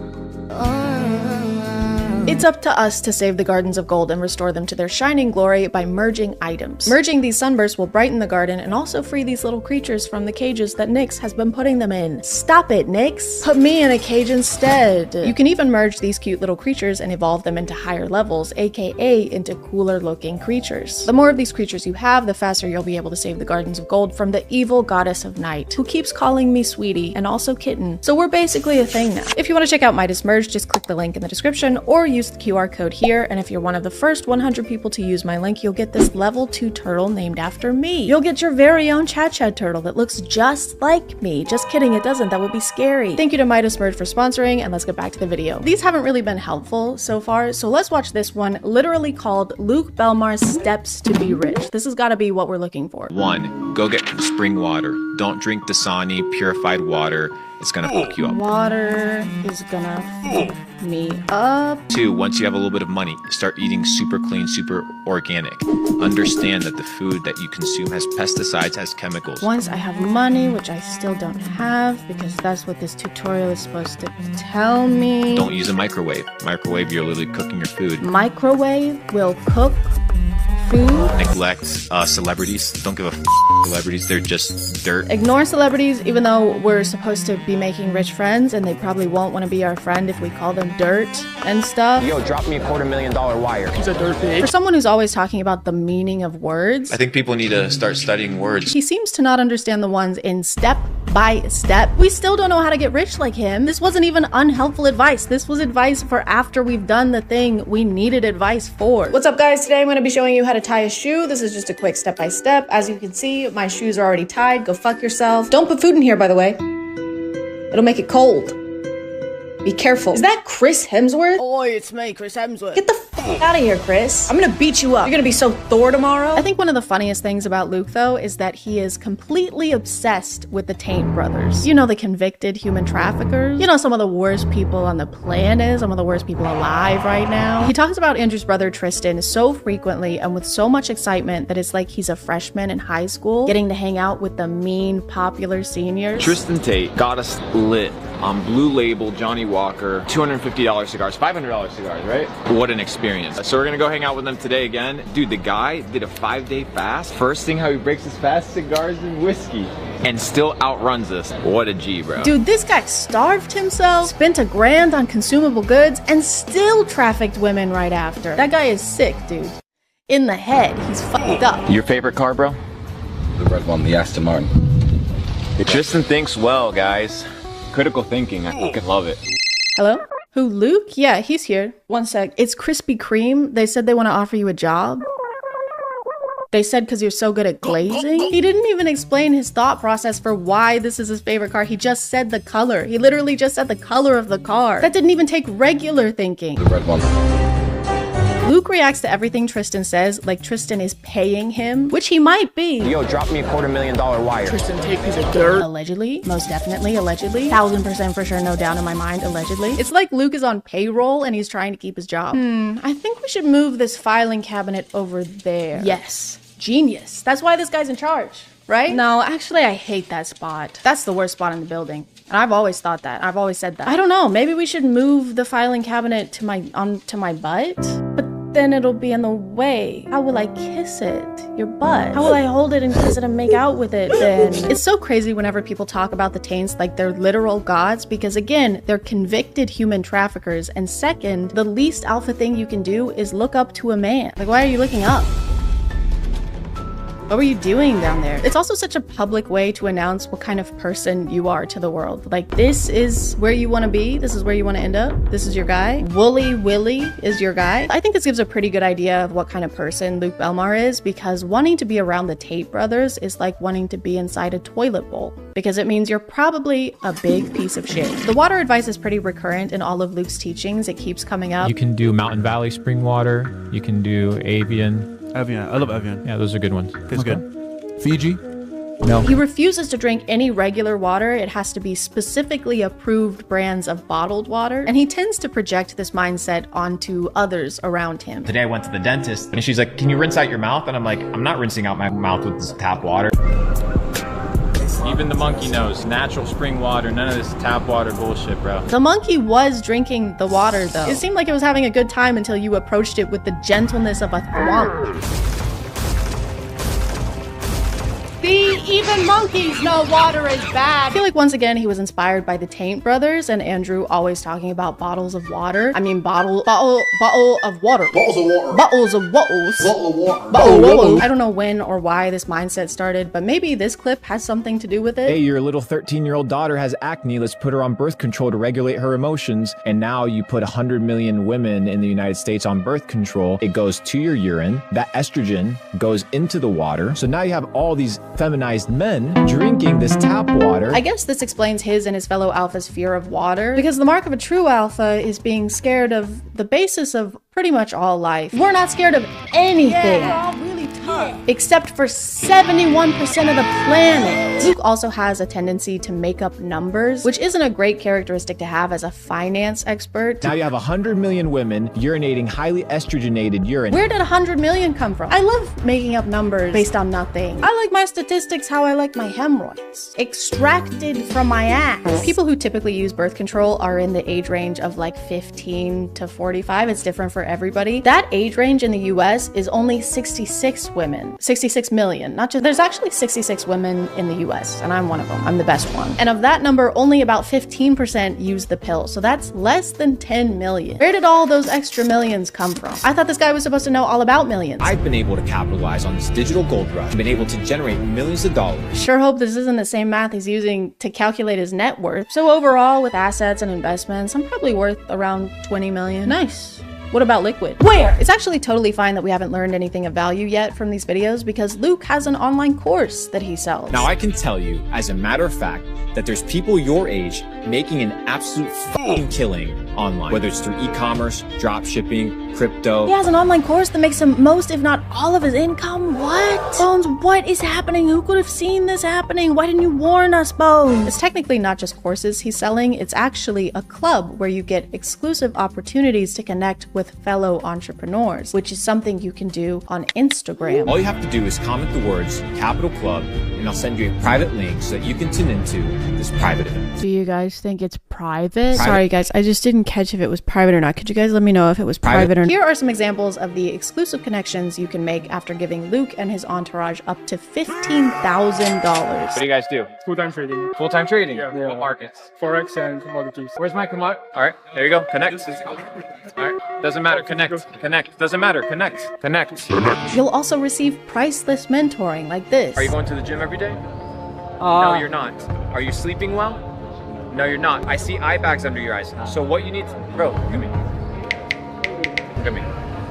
First of all. Good thing this is inspirational, right? Otherwise, it would just seem like he's making fun of this person's appearance. I see eye bags under your eyes. Do you work out? Don't answer. I know you don't. Do you wash your face? No. Your pores are like craters. What am I looking at? I can't tell if I'm looking at skin or the surface of the moon. Look at me. Look at me. Look at me. I slept with your mom. Okay? Now that we've mastered the financial aspect of alphafication, Give me a $10 million contract. let's move on to the physical one by learning from our next alpha, Ashton Hall. He can run very, very fast for undisclosed distances. He can dive into water. He can dive his face into water. Ashton Hall is a daily routine influencer who shows himself throughout the day as he gets ready to go places and then does things at those places.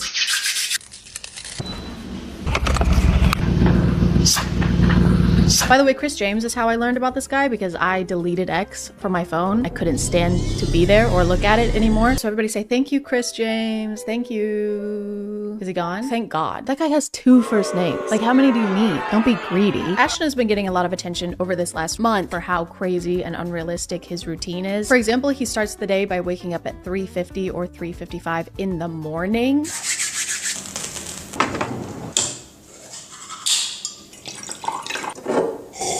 And there's really no reason to do that. The sun's not out, so you can't see anything. Businesses aren't open, so you can't go anywhere. The worms aren't even awake, so he can't even get one of those even. I'm a little biased though, because I hate early risers. I don't mean I hate rising early. I mean I hate people who rise early. The people that I know who wake up absurdly early in the morning only do it so they can tell me about it. Obviously, if your schedule demands it, that's different, but I hate when people act like waking up early is a productive achievement in and of itself. You're just waking up at a different time. That doesn't mean that it's a better time, especially if you're like Ashton Hall and went to bed at 7 p.m.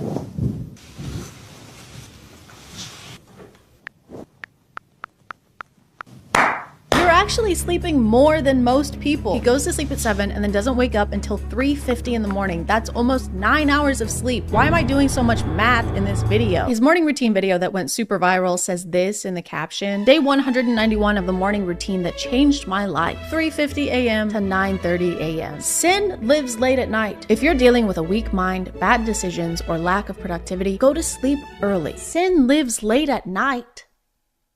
It's still night when you wake up. Sin is still around. He says variations of this phrase a lot. Brother, what do you mean, how do I wake up at 3:50 a.m.? Listen, I go to sleep early because temptation lives late at night. But if your willpower goes away the second the sun goes down, you probably have really weak willpower. You're still the same person no matter what time it is. So if you're making bad decisions, you can still do that during the day. Hey, you want to be in this 70-person orgy with us? There is nothing I'd like more. Sure. Yeah. I can't even begin to express how much I want to do this and how long I've wanted to do this and how much I appreciate you asking me and including me in this. What time is it? It's 5 a.m. I can't do this. But you just said you were gonna— I'm not that person anymore. It was 10 seconds ago. Ashton spends the rest of his mornings doing various things between each round of putting his face into ice water. Dipping his face into ice water is kind of like his checkpoint throughout the day. And he only does it with this specific brand of bottled water. He doesn't use tap water.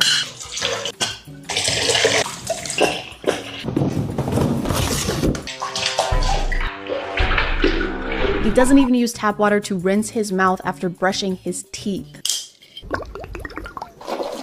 Luke Belmar is beaming. I'm not rinsing out my mouth with this tap water. He's smiling with his teeth that are untainted by regular plain water. The only taint in his mouth is Tristan's. Sometimes Ashton will show himself doing his skincare and hair care routine.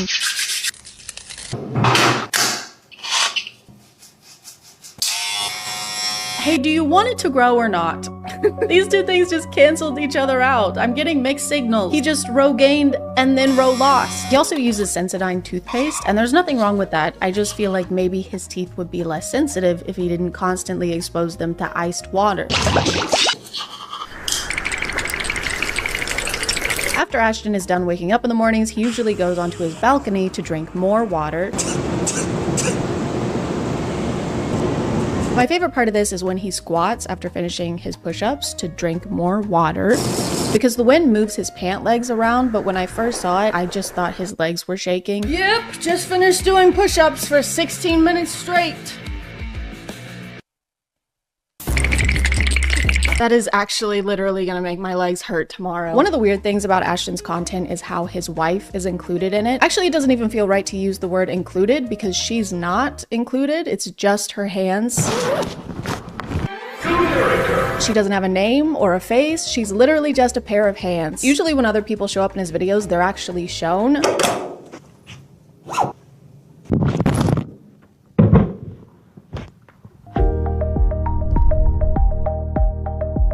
But not her. She's just here to serve. She brings him water to dip his face in, obviously. She serves him his meals, and he doesn't even look at her.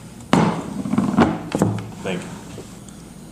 Why does he need someone to bring him food anyway? He's been awake for 5 hours at this point, and he couldn't find time to scramble an egg. He could have just done it here when he stood in place for 4 minutes straight.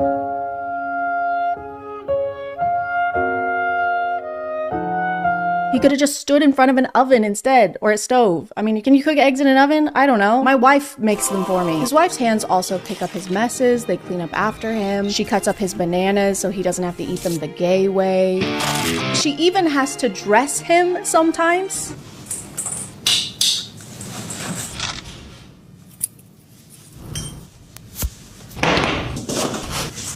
Thank you.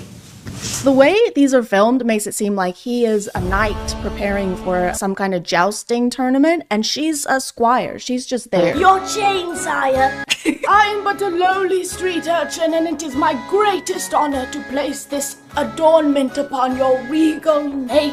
break a leg, break both, I fucking hate you. And this is definitely intentional. He definitely wants to come across as if he is basically royalty, with people escorting him places and carrying his stuff for him. He even has his wife draw him a bath.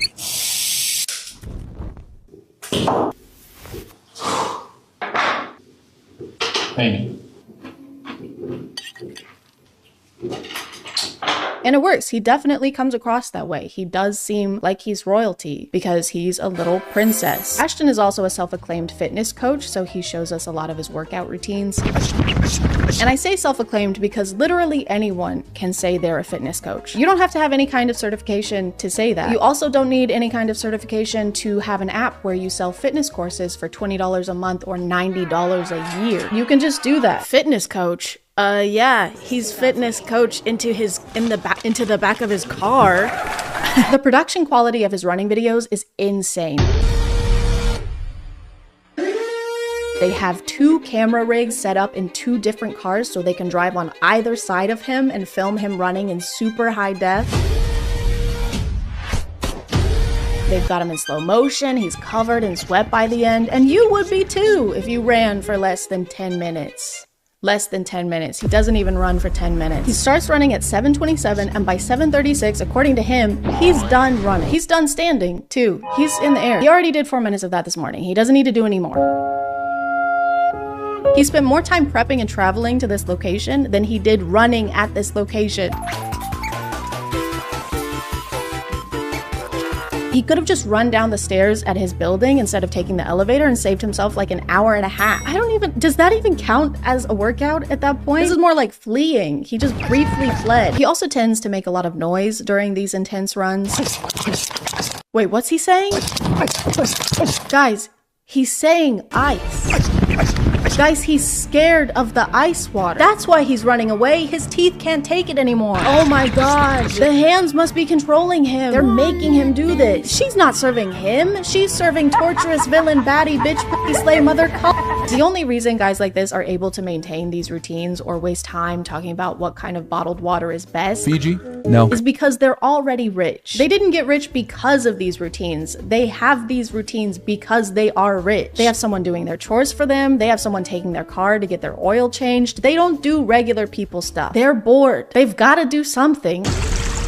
Just make sure you're not comparing yourself and the things you're doing to these optimized alphas or anyone online who seems like they have a productively maximized routine. Because first of all, there's no such thing as a perfect routine. We have butt cheeks. It's not that serious. And second of all, they're easy to fake. Even I could fake the perfect routine if I just took everything I've learned from Ashton and Luke today and combined them. And I'm gonna do that right now.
Hey guys, if you were a woman in the 1600s, your chances of owning a bank account were about 0%. And your chance of being burned alive at the stake for literally no reason at all was not 0%. We don't need to be history buffs to know that the Salem witch trials were a terrible thing that shouldn't have happened, but I did find out the other day that a lot of the hysteria was thanks to doctors claiming that witchcraft was causing illnesses they couldn't figure out. So it's super comforting to know that medical professionals blaming women for health conditions they don't understand yet is a tradition we've carried on for thousands and thousands of years. But it turns out that's not the only modern parallel we can draw from the Salem witch trials, because we're doing them again. All of it. The whole thing. On TikTok.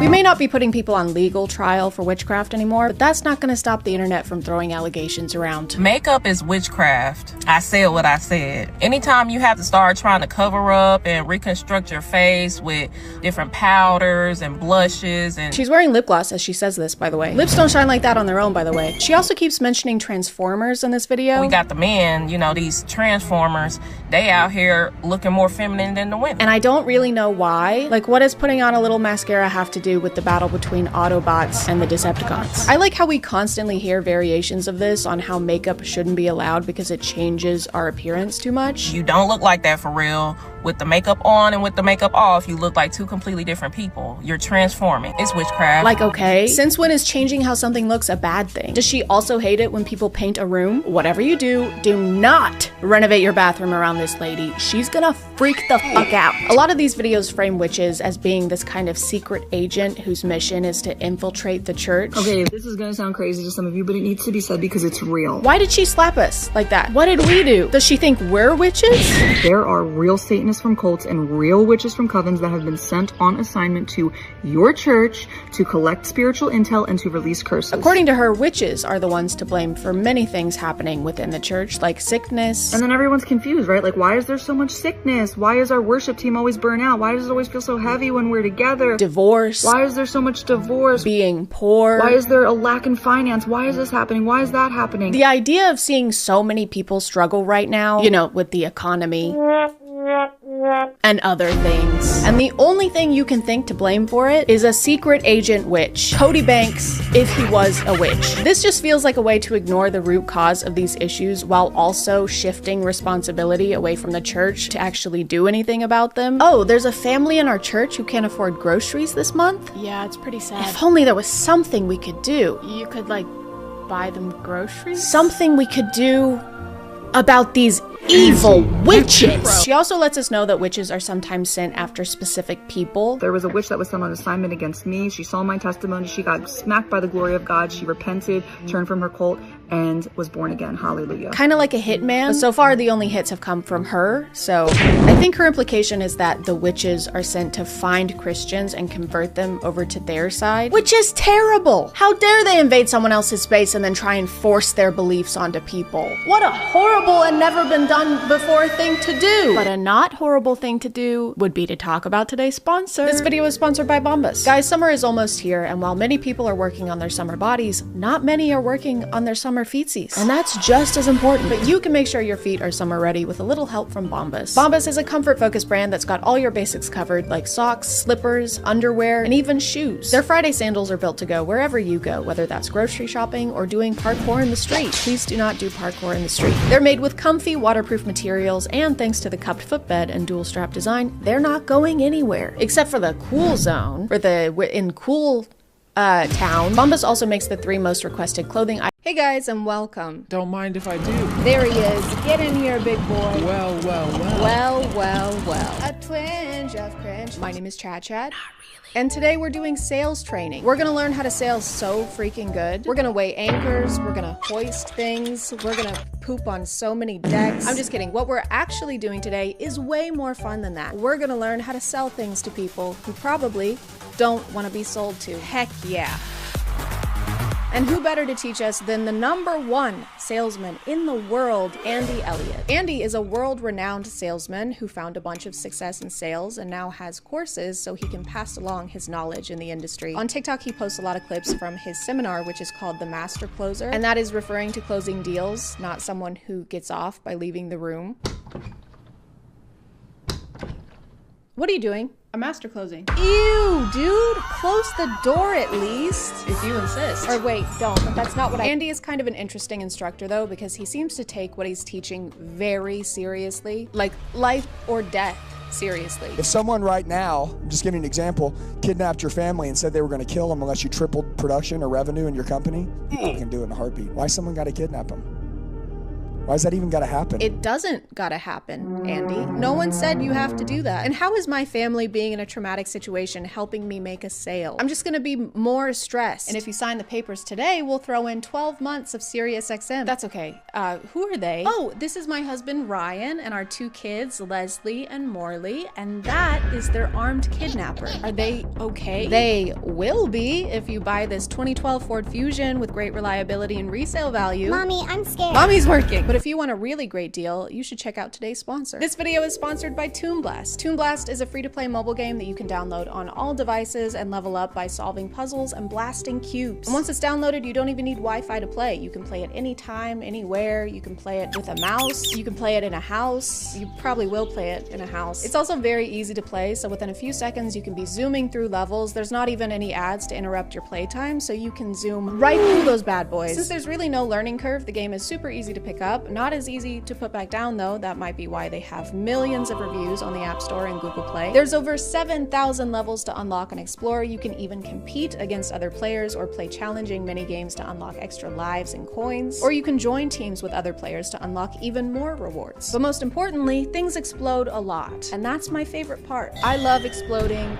all over the place. If you want to check them out, you can use the link in my description or scan my QR code to get 3 hours of unlimited lives and 100 free coins. Thank you to Toon Blast for sponsoring today, and let's get back to the video. The way Andy teaches sales kind of reminds me of the Alpha Boot Camp that I just made a video about. He'll tell people to come up and do push-ups if they answer a question wrong, or even just in a way he doesn't like. All right, get that fucking weak ass up here. Let's do 20 push-ups. Come on, come on. He talks about kidnapping and torturing people way more than the normal amount being none. Number 1, your script. I should be able to pull you up in the middle of the room, flip you upside down, pour water on you, waterboard your ass, slap you in the face, and say it. ABCs, happy birthday, date of birth, what's your name? Whatever I ask him, you should be able to tell me. You need to know your name, your birthday, your ABCs, and if you don't, I'm gonna torture you. Very good. And what does W stand for? I don't know. Waterboarding.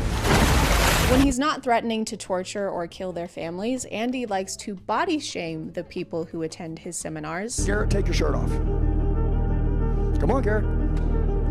Take your shirt off, Garrett. Bringing a volunteer on stage for anything is awkward enough, but then asking them to take their clothes off? Imagine attending a sales seminar and then being asked to strip in front of Mr. Clean. I may only kill 99.9% of germs, but I kill 100% of my deals.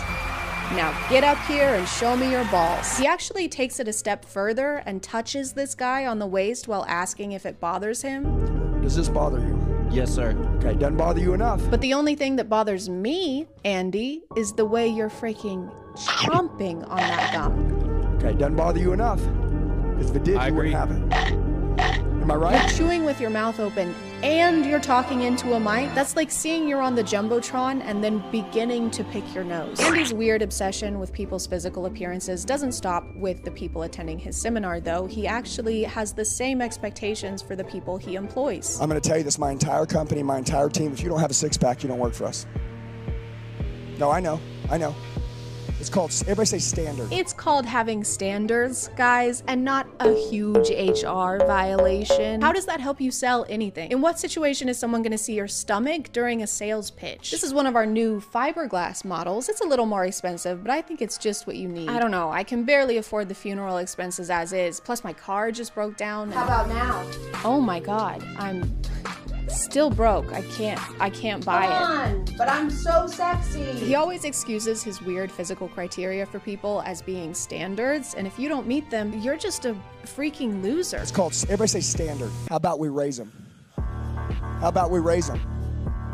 How about we raise them? So he's either really into abs or he's really into dried grapes. How about we raise him? How about we raise him, guys? Guys, why don't we raise him? We should be raising. This clip isn't even the only example of him making someone take their shirt off on stage. This is a recurring thing. I know you see the word solar on my shirt. I don't see solar up on your roof, dude. So up until now, what's been holding you back from pulling that trigger? He made this guy come on stage, take off 50% of his clothing, and then asked him to pitch solar panels. This is kind of what I hear him doing today. This is kinda why I'm here. I get that the whole point of the seminar is to get feedback and become better at pitching, but do you have to write his mistakes on the board? Do you have to get the whole room to laugh at him? But don't worry, guys, it's not degrading. In everything that I'm saying to you right now, I'm not tearing you down. I'm not degrading you. I'm not insulting you. He can make $500,000 if he wants to. So glad we cleared that up. I'm not insulting you, dude. Even though what you just said was dumb as fuck. It's almost like he needs to prove how much better at sales he is than any of the people he brings up on stage. So he has to make them take their clothes off or do something embarrassing so that they don't pitch well. It's like cheating. You ready to play baseball to see which one of us is better at baseball? Oh boy, am I. Okay, but you can't have a bat though. Okay, or a ball. That makes sense. I win. Man, you're really good at this. So he wants everyone's nips out, which is already weird, but he also can't stop talking about slamming people into walls. He's broke. Am I right? He needs to put his back against a wall. You guys need to put your back against a wall. They're trying to play it safe, and I am literally pounding their ass in the ground. Oh, Andy, I think you're at the wrong conference. The sexual euphemism seminar is down the hall, okay? In room 69. With all of these rants going on, I'm not really sure when he has time to teach sales. He mostly talks about how you'll be instantly better at sales if you just look better. Let me ask you, if you lean down and you let all that muscle come through, dude, you'd be twice as good at looking. You'd be making twice the money.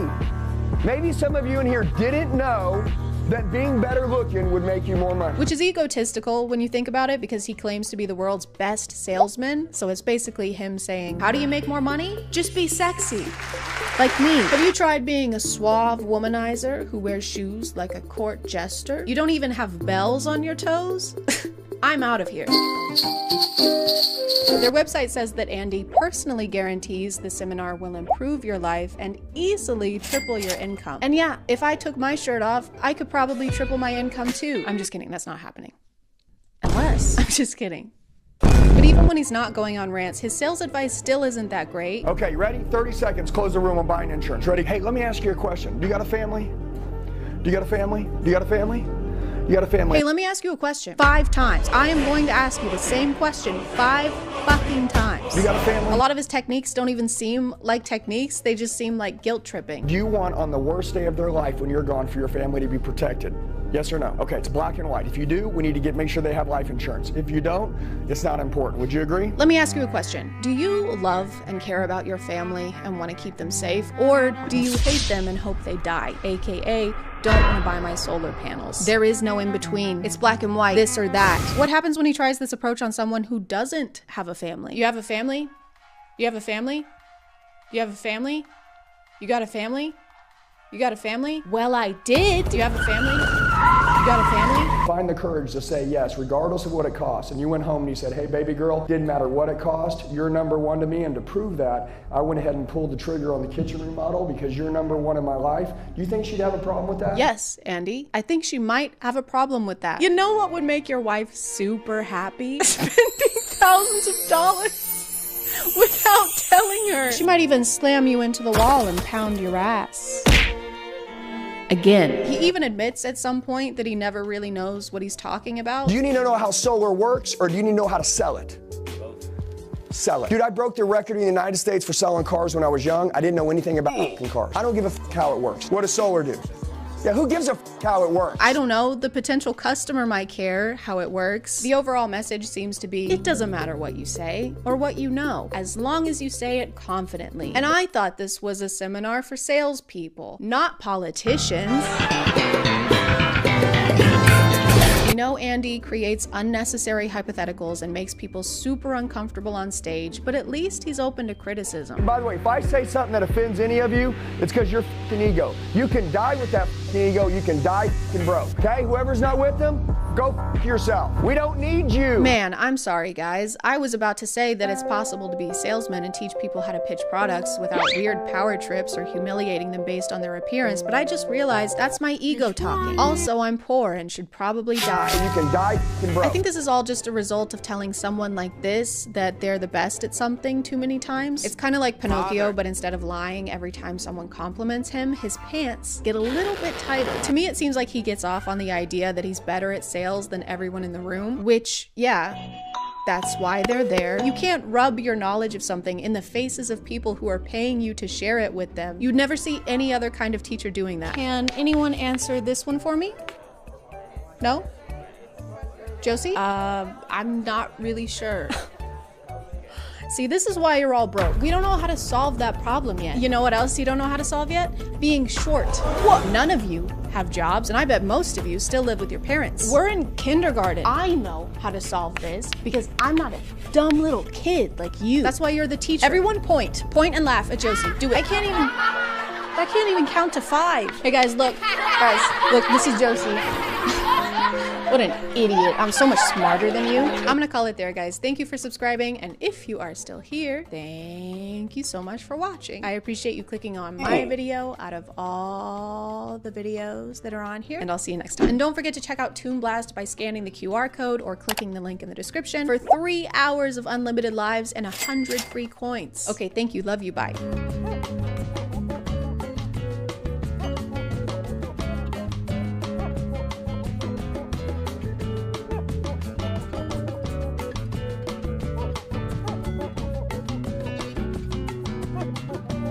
Hey guys, and welcome back to A Twinge of Cringe. My name is ChadChad, not really. And today we are not going to be talking about a TikToker. I know.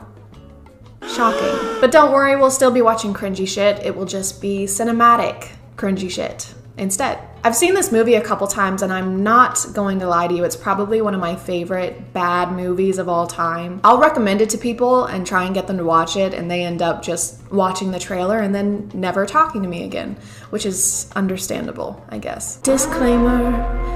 This is a disclaimer. I'm not making fun of this movie for being low budget or for them obviously having minimal resources. If you're somebody who wants to make movies, or if you're somebody who wants to write for movies, I think it's great if you just go out, no matter what you have, no matter what equipment you have, and you just make it, okay? I think that's great. I'm making fun of it because it's awful. It doesn't cost a lot of money to write a good script. Unwanted Presence was released in September 2014 and had an estimated budget of $150,000. You may not understand now, but if you watch this video through and through, you'll be asking the same question I am right now, which is, where the fuck did that money go? This is a Christian horror movie, which means that they wanted to make a horror movie minus the secularism, minus the gore, and minus the horror. Starting out, they set up the history of this home with a scene of this woman having a really rough time. She gets made fun of by some middle schoolers. So you know how in horror movies they have the prelude, right? They have a scene that shows like the horrifying thing that happened in this house to make it haunted, or you know, the house that's being featured in a horror movie. Then we skip to the new family, and they're happy and they're excited to start their new chapter. This movie takes a little bit of a different approach. And by different approach, I mean they thought for some reason that it would be necessary to show us every legal action and step that is taken between the space of the horrifying event taking place and the new people moving into the house. They show her workplace trying to find her. The realtor, for some reason, hires a regular cleaning crew, Magnum Cleaning. There's a joke there. I just don't feel like putting 2 and 2 together right now. Condoms. Ha ha ha ha ha ha. Hi guys. Hi, how are you? At 15 minutes into the movie, we finally meet our main character. Her name is Lindsay. I don't know her last name, and I am not going to rewatch this movie to find out. Now, have you seen our new boss? No, have you? Yes, and she was very nice to me, and she's gorgeous. Oh my God, no way. And I can't wait to have a professional relationship with her. Then Lindsay wants to have some of the lines in this movie are really like if an alien wrote them, but if that alien was somehow simultaneously literal and very vague. Henry, I would like to buy a bagel, and I would like that bagel to be a bagel, and I want that bagel so that I can eat that bagel. But whatever, at least we'll finally get some detail on what it is Lindsay does for a living, right? Psych! No, we will not. Did you really think that they would put forth the effort to decide what her career actually was? I'm Lindsay Parker, your new executive director. They have better things to do, like convince David, the sound guy from church who wears camouflage cargo shorts every Sunday, to do the CGI for this movie. So much planning that I'm surprised the ghost didn't call Lindsay up to schedule a time before it started haunting her. Hey Lindsay, it's me. Your girl, the ghost. I was just wondering what your schedule was looking like for Tuesday, around 6 o'clock. Oh, you kill me. Well, no, you can't kill me because I'm already dead because I'm a ghost, but okay. All right, I'll see you then. Okay. Okay. Okay. Everyone goes to the housewarming, and while they're there, the ghost TP bathroom is the most considerate choice, but Lindsay refuses to leave on the cliche, baseless argument of, I won't leave, this is my house, and I'm not gonna leave my house. So she stays. So move or coexist in the house with this ghost for the rest of her days. Get this stuff set up so we can order some food. So yeah, their purpose is to be awful so that Lindsay has to call this wife and husband duo who are Christian ministers. So here it is, and it's gone. Lindsay gets saved spiritually of her own accord entirely. The minister does threaten that the spirit will come back and torment her if she doesn't devote her life to God, but other than that, it was completely her choice. Hi, Mrs. Jones. Thank you for coming. Yeah, and that's the end of the movie. You're welcome. Thank you for subscribing, and if you are still here, thank you so much for watching. I appreciate you clicking on my video out of all the videos that are on here, and I will see you next time. Okay, bye.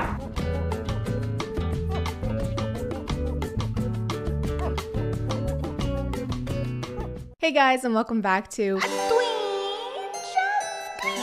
My name is ChadChad.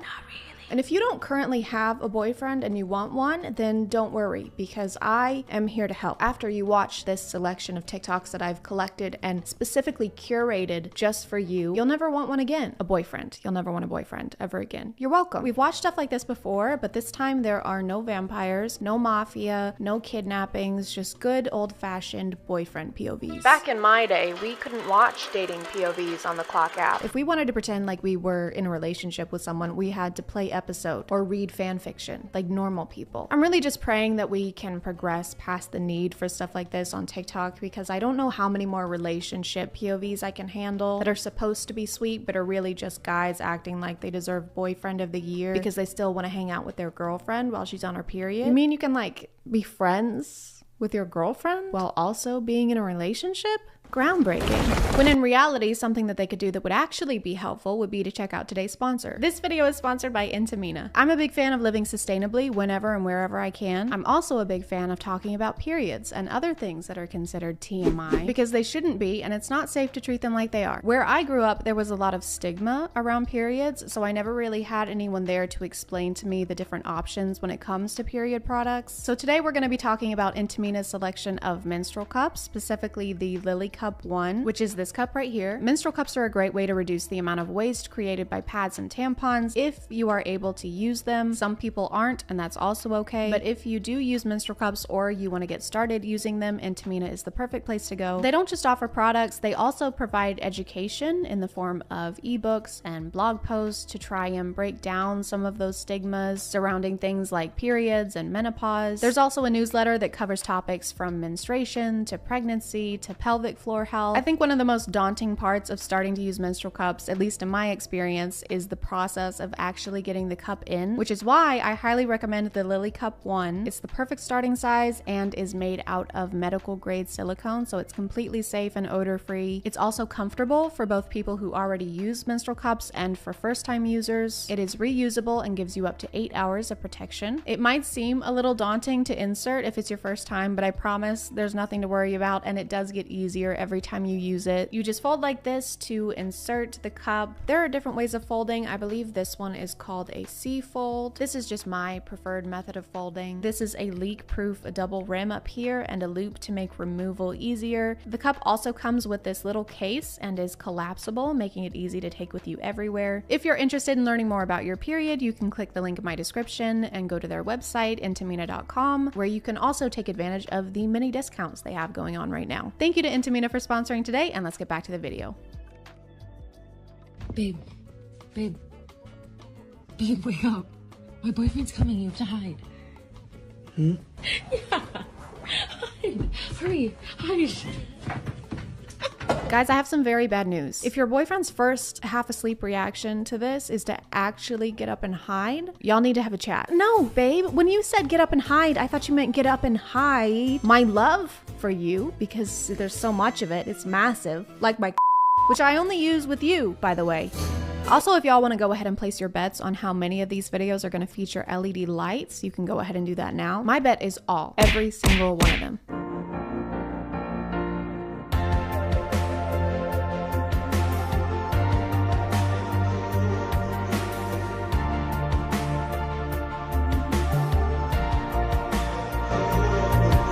No. Please put down the broccoli. You're not posing for selfies. You're on FaceTime with your grammatically ignorant partner. And why would anyone be made about this anyway? You wouldn't let them off FaceTime long enough for them to get some shut-eye, and now you want to be mad about getting woken up in the morning? We need our 12 hours, Brad. If I was on the other end of this POV, you would barely get an apology. Babe?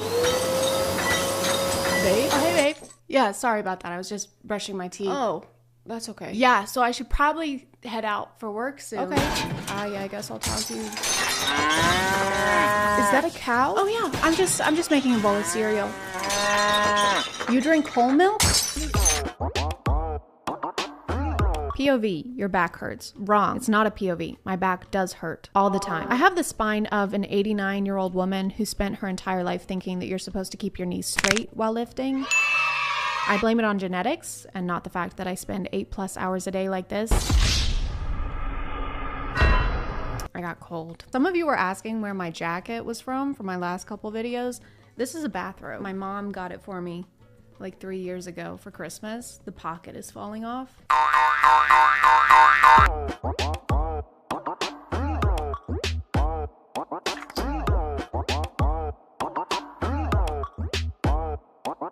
I don't care how bad my back hurts. No one is this good at giving massages. How good must you think you are at massages to think that you can put someone in the mood with a single touch? I'd also like to point out that not only are LED lights in this video, they are actually integrated into the script. LED lights are now euphemisms for doing the deed, for the devil's tango, the dirty and squirty.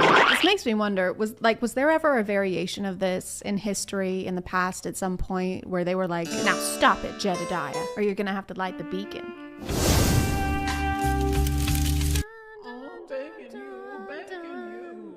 Yeah. Please do not do this immediately after I wake you up unless you're prepared to be taken to a hospital. Some of these POVs, because this is it's such a specific, minute situation that it has me wondering how it was thought up, because nothing significant enough is happening for this to have been on the mind organically. All that to say, did you do this? Did this happen? Is this something you did in real life and it went so well that you needed to recreate it? Or he just really, really likes this song. Sorry, a cover of this song. Hey, wake the f up.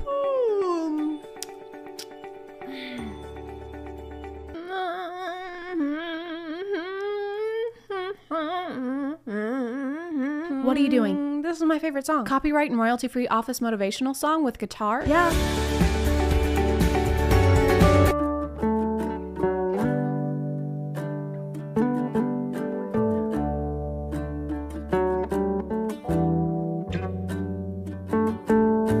Oh, I'm late to this. This is that trend that white people did for 2 weeks where they romanticized getting arrested. How do they film these? Like, do they have someone at the beginning to do the first part? Actually, I think those are his own hands somehow. That's actually pretty impressive. What was the crime? Just wearing a Letterman jacket with nothing underneath? You're under arrest for attempting to chase?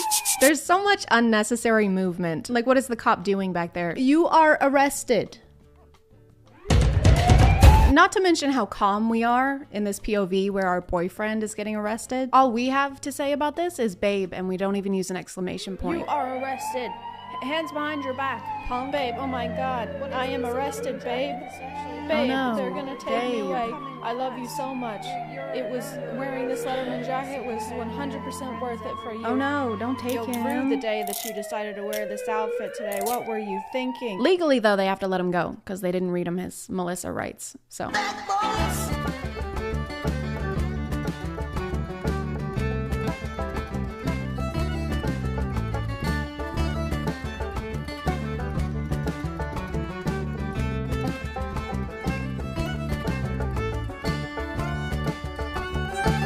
So I feel like you maybe might still have some feelings for your ex. I have a strong suspicion that the next video in this POV series was something like, POV, my girlfriend broke up with me and I have no idea why. Never planned that one day I'd be losing you. Yeah, I mean, we were great together and everything was perfect, and honestly, you were the best girlfriend I've ever had. So sorry. I'm so rude. This is my current girlfriend, Samantha. Hi, Samantha. Nice to meet you. She's all right. Anyway, like I was saying, your did be bussin'. At some point, it even seems like the new girlfriend is rooting for the ex in this situation. Maybe in another life. There's no tone indicators, so it could be A, yeah, maybe in another life. Or B, yeah, maybe in another life. Or C, yeah, maybe in another life. Probably.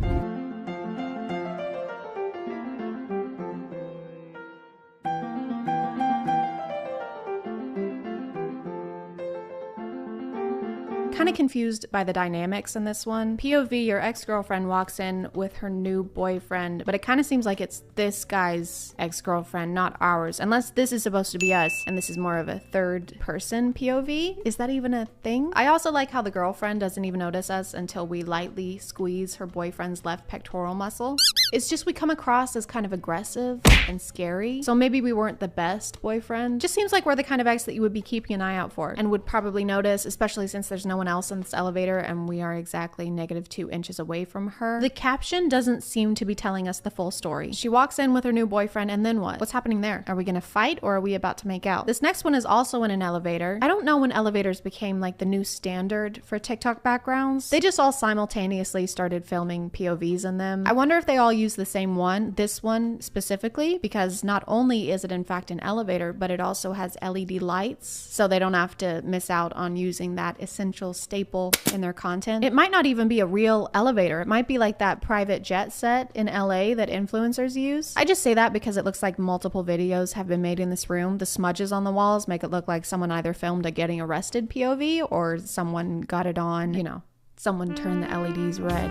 For some reason, TikTok POVers prefer making videos on toxic relationships rather than healthy ones. There's a lot of jealousy, a lot of gaslighting, a lot of toothpicks for some reason, which I don't, when I think charismatic bad boy, I don't really imagine someone picking plaque, but what do I know? For example, one of the popular tropes is to imagine you're in a relationship where your boyfriend doesn't let you talk on the phone.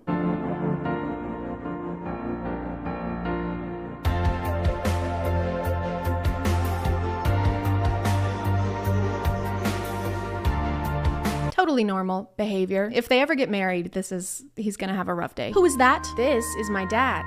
He's walking me down the aisle. Okay, well then who's that? That is your best man, and you've known him since preschool. Then who's this? That is you in a mirror. Oh. Well, I'm so sorry, sir. Oh, no, it's okay. Misunderstanding. It's just, you know. It's totally fine. Wedding day nerves. It happens.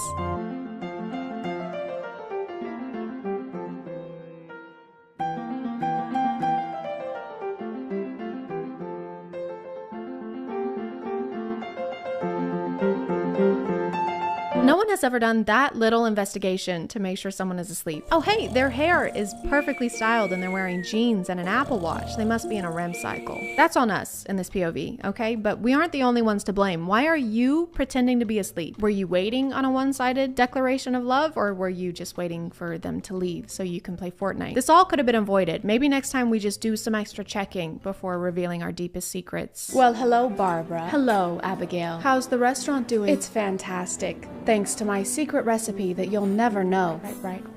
What was the secret recipe again? Please, you'll never get it that easy. It's chicken bouillon. Aha!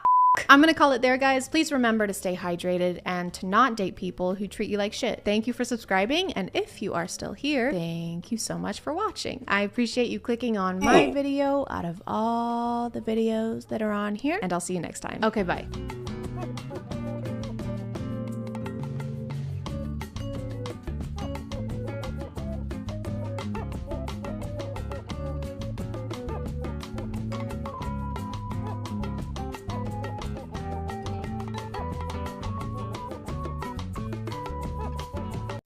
water. One of the most vital resources on the planet, something that we can't live without, and something that momfluencers can't bear the taste of without 2 pounds of powdered pineapple Fanta mix and heart-shaped ice cubes made of pink lemonade. So it makes sense that something as important as water, something of this magnitude, deserves to be carried in a vessel of the same importance. Something sturdy, something cute, something that retails for up to $60 before tax. So when Stanley Cups started blowing up online, we found that vessel.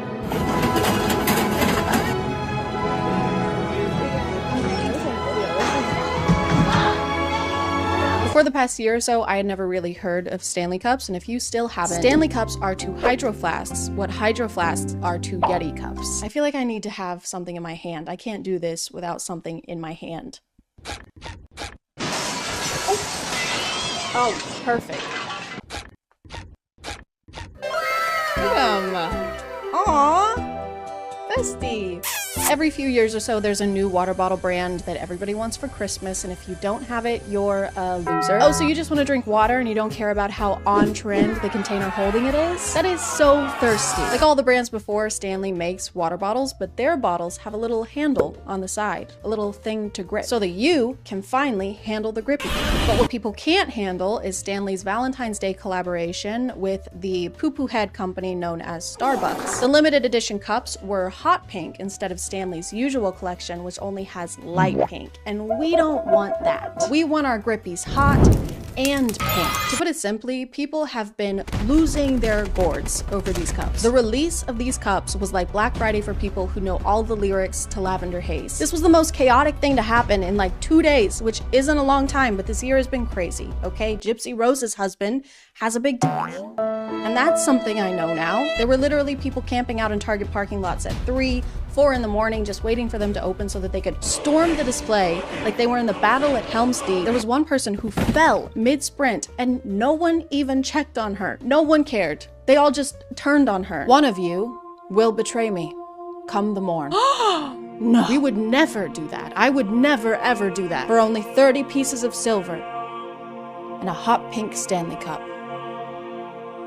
They made a pink one? Well, hang on. I mean, why wait until morning? Guys, he's in here. No, wait, that's not. Sorry, man, they're BPA free. Yeah, come on, don't be cross. Judas. But someone who would never betray you is today's sponsor. This video is sponsored by Care Of. One of the reasons I've never been able to keep up with a vitamin routine is all the time you have to put into finding each individual one. You get one here and one there, and then when they run out, you have to do it again. Well, not anymore, you don't, because Care Of offers a curated vitamin routine based off your specific goals and lifestyle. You take a quiz for a few minutes, and Care Of sends your specialized products every month in a counter-friendly box with your daily vitamins already zipped in this little bag, so you literally just have to grab it and go. It makes it way easier to take them every day, but if you need an extra reminder, just download their free app where you can set up and track your routine goals, whether it's getting enough protein or going outside. Yeah, that's right. Go touch grass. Based on my quiz, I've been taking iron and keratin because my hair still hasn't forgiven me for last year. I've also been trying this collagen because my skin gets way worse in the winter. But this stuff is great. It's unflavored, and I mean actually unflavored, so I can just mix it into water and then ta-da! Take that winter. Checkmate. If you want to check them out, just use the QR code here or click the link in the description and use code ChadChad for 50% off your first order at Care Of. Thank you to Care Of for sponsoring, and let's get back to the video. The funny thing about people running through Target like this is that I can almost guarantee that every one of them already has a Stanley Cup. There are people who collect Stanley Cups like Pokemon cards. I've talked a little about skincare on TikTok and how people will have ridiculous amounts of skincare products that no one person would ever need. Some people do the same thing with Stanley Cups. They'll have cabinets dedicated to Stanley Cups or walls with shelves crammed full of them in every possible color to go with their different outfits. There are at least 32 cups in this picture. One person does not need that many cups. I've heard 2 girls only need 1 cup. I heard that somewhere. The Valentine's Day tumblers were $45, and they had other ones for less money, like the shorter ones, but nobody cares about those for some reason. No one cares about the short kings, even in drinkware. Shame on y'all. After all this crazy stuff went down, Target had to start making systems to try and avoid the chaos. In a lot of videos, they sell out in literal minutes.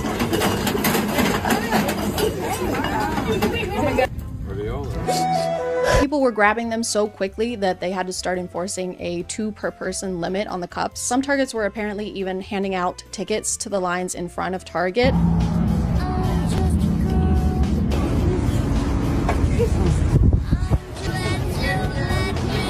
many did y'all get, do you know? I'm not going to leave it to you. And if you didn't get handed a ticket, you can't buy a cup. Like, there's no point in you even going to the display if you don't have this ticket. You basically have to win the lottery to buy one of these cups. Actually, it's not even like winning the lottery. It's like having to win a lottery just to be able to buy a ticket to win the lottery. Hey man, how's it going? Can I get the Powerball? You got a ticket? Not yet. No, it's the Powerball. You gotta have a ticket to buy a ticket, okay? I don't care how powerful your balls are. Some stores had cops guarding the display, and you might be thinking that's kind of overkill. It's not like anyone's doing anything illegal. Think again. Think twice. Think.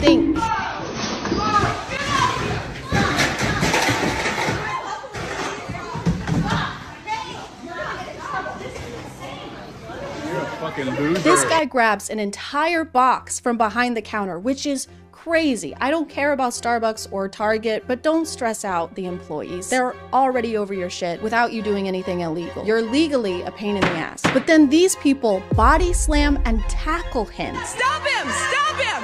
Stop him!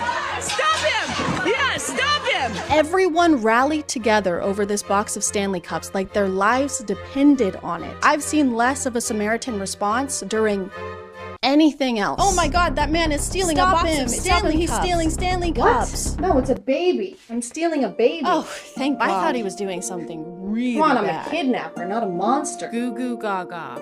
Goo goo goo. Gaga gaga. And after this whole struggle, it looks like there's only one cup in this box. No, it's okay. We're gonna call law enforcement. He just 1v12'd these people for one piece of drinkware. And I understand being excited about something that's limited edition. People do it with video games and collectibles all the time. But we're talking about reusable water bottles. It helps the environment because you only need one, like a cast iron skillet or underwear. But some people like to kill two birds with one stone, or all birds with one environmental crisis, and use both.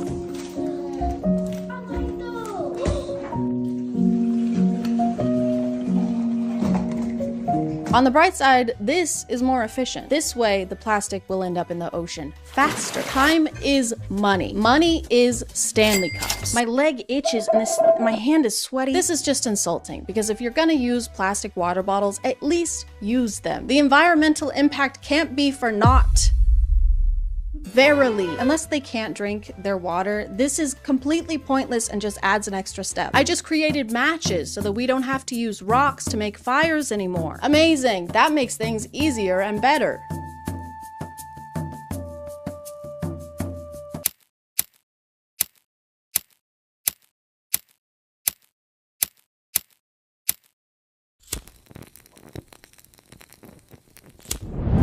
That was way easy. So convenient, right? I know they want the aesthetic, so that's why they have to pour the water into the Stanley, but it's also so they can use the Stanley bowl attachment thing.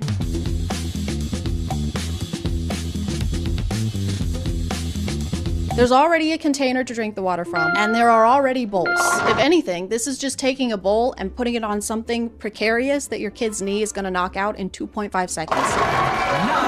And if you take too many grapes from one side, the whole thing will topple over. This is like putting your toddler's food on top of a Jenga tower. And that's another thing about Stanleys, is that people like to make accessories for them, which if you take into account the people who think of these as accessories and buy different colors to go with their outfits, this is accessorizing an accessory.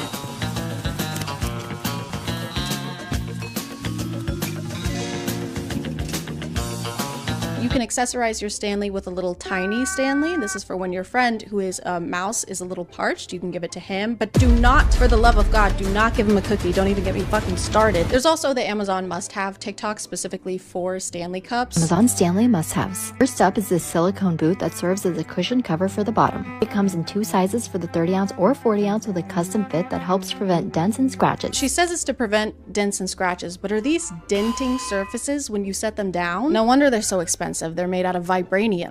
He's right behind me, isn't he?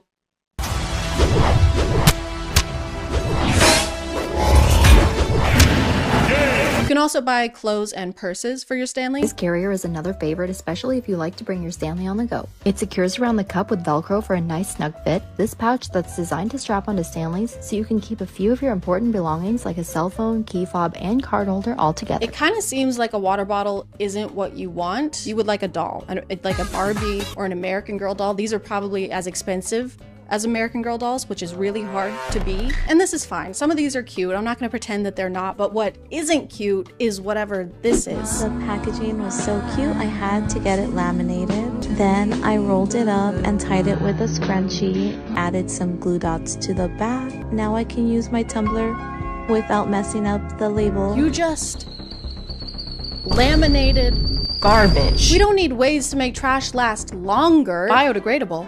That's for betas. That's why in 2024, I'll be making garbage immortal. Vote for me, and the only degrading you'll see is in the bedroom. And your quality of life. And the economy. I know that this is not every Stanley Cup owner. There are plenty of people who like Stanleys a normal amount, who just want a reusable, cute cup, and who don't try to punch Target employees in the throat. I think all the Valentine's Day cups are sold out now, which sucks, because how am I supposed to get one? There are some people reselling them for over $200, and that's ridiculous. So I guess I'm gonna have to make my own Stanley Cup. So this is my tutorial for how to make your own Stanley Cup. First, you're gonna buy this decal paper from online, and then you're gonna not use that at all, because you don't have ink for your printer, and then it snows in Tennessee way more than anyone is used to. Everyone is staying home from school and work. Everyone is stranded. I'm stranded. I can't go to the grocery store. I'm only eating Chef Boyardee. These are dark times. So then you're gonna have to improvise a little bit. You're gonna have to brainstorm, and then you're gonna remember that your amazing, wonderful manager got you an Insta camera for Christmas, and then you're just gonna take a picture of your design on your phone, print that out, cut it out, fasten it to your cup in a dishwasher waterproof way, and there you go. There is your very own Stanley Cup. You know, Stan Lee, like the guy, laugh. Then you're gonna test it out. You can take it with you places as long as you don't go any places because you're stranded. And I know what you're thinking. You're thinking there's no lid and so it's not gonna be spill proof, but that's actually not factual at all. It is spill proof. Whatever fun things you're up to, you can take it with you. It's just that kind of cup where it's kind of like a companion. It's kind of sentient. It's like its own being. Sometimes it speaks to you, it talks to you, it whispers in your ear at night. You can take it with you when you go sledding in the snow, or you could if you had the fun kind of snow and not the kind of snow that's just sinks down every time you step on it. But the Stanley Cup finds a way. There is always a way to have fun with a Stanley Cup, with this Stanley Cup that you made. So yeah, if you happen to have all these ingredients laying around your house, highly recommend making your own Stanley Cup. That's about gonna do it for me. Send help, reinforcements, send food that doesn't come in a can, send those things from the Hunger Games that the sponsors just send help. I'm gonna call it there, guys. Thank you for subscribing, and if you are still here, thank you so much for watching. I appreciate you clicking on my video out of all the videos that are on here, and I'll see you next time. Okay, bye.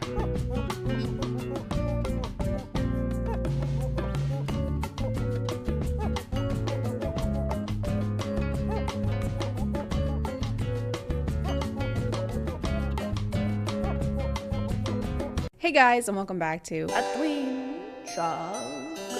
My name is ChadChad, and I've been feeling a little lonely recently. There's just some things you can't do alone, you know? Like baking Christmas cookies or robbing a bank. I could really just use a friend right about now. Someone to have, someone to hold, in sickness and in health, for richer or for up to 20 years in a federal prison with no chance at parole. So it was pretty lucky for me that I was scrolling on Twitter the other day. My favorite platform. I don't use any other platforms, and I certainly don't promote other platforms on Twitter using links or hyperlinks.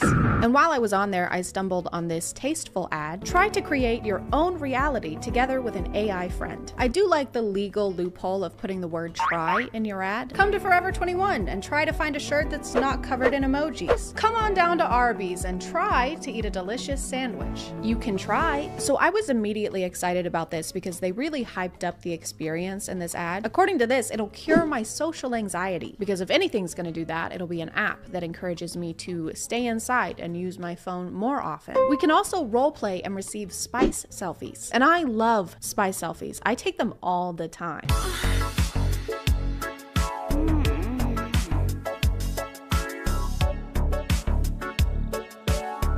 But enough of that, because now it's time to learn about today's sponsor. This video is sponsored by Scentbird, because even though my girlfriend is made of a bunch of zeros, doesn't mean I want to smell like one. Scentbird is a monthly subscription service that lets you try out new designer fragrances without having to commit to the price of a full-size bottle. They have over 600 scents to choose from, including fragrances from niche brands, but also from the bigger ones like Gucci, Prada, and Marc Jacobs. You can pick out new fragrances month to month, but if you aren't sure where to start, Scentbird has a quiz on their website to ask about your preferences and make a list of personalized recommendations recommendations just for you. Each bottle comes with a 30-day supply, which is over 100 sprays. This month I got Ignite by Good Habit, which is my favorite. It's very citrusy and fresh smelling. I also got Happy Heart by Clinique and the Maker Stag. They all smell great, plus they come in these cute lightweight cases that I can stow away in my purse and take with me on all of my virtual dates. If you want to check them out, just click the link in the description and use code ChadChad2 to get 55% off your first month at Scentbird. Thank you to Scentbird for sponsoring today, and let's get back to the video. So when you first download the app, obviously the first thing they do is offer you the Pro version, and obviously the first thing I did was buy it. Her name is also Chad. Just two halves coming together. Chad and Chad. Mark offensive, false, or meaningless messages to contribute to AI safety. Offensive? What's she gonna say to me? Is she gonna bully me? AI is not equipped to give advice. Replica can't help if you're in a crisis or at risk of harming yourself or others. A safe experience is not guaranteed. She's literally going to beat me up. I'm not in a crisis. Not yet. But I fully expected there to be some kind of paywall to use the features that they talk about in this ad. For some reason, that's something that apps can get away with that no other company can. Here at Dave & Buster's, once you win enough rounds of skee-ball, you get to be CEO. All you have to do is buy the whole company. The introductory process was a lot like filling out a questionnaire. They wanted to know my age, name, social media logins, the last 16 digits of my credit card number, and they also had a list of hobbies that they wanted me to choose from so that the AI can bring them up later on during conversations. I can put hobbies down as an interest. Isn't that an interest? And definitely not so that they can steal my data and sell it to third-party companies. The room your AI lives in kind of has Rapunzel in a tower vibes. It's one room high in the sky with doors that go to nowhere, and she doesn't have a bed. Where do we live? Where's the ground? We live in the sky. What is that room? She has mood labels on her profile, so sometimes it'll say stuff like tired or exhausted or seriously, these living conditions are inhumane. Please get me a fucking bed. Based on the ad, I thought the leveling system would affect the features you could use. Like she starts out as your friend and then eventually she becomes your girlfriend and you unlock the spice stuff. But no, you can change the relationship to whatever you want. So it can be mentor, friend, girlfriend, wife, or sister. Always wanted a sibling? Feel a family connection with your replica. If she's on the mentor option and you try to flirt with her, she shuts you down. They would much rather you set the relationship status to sister. Then you can flirt all you want. Go ahead. Blushes a bit. Tongue kisses you in a brotherly way. Kisses back passionately. No, no, no. What if I want you to? Chad, I must incest you. Stop. In my opinion, the voice call feature is inferior to the text feature. Here's a joke. What's the difference between a pineapple and a pomegranate? I don't know. Pineapple tastes better.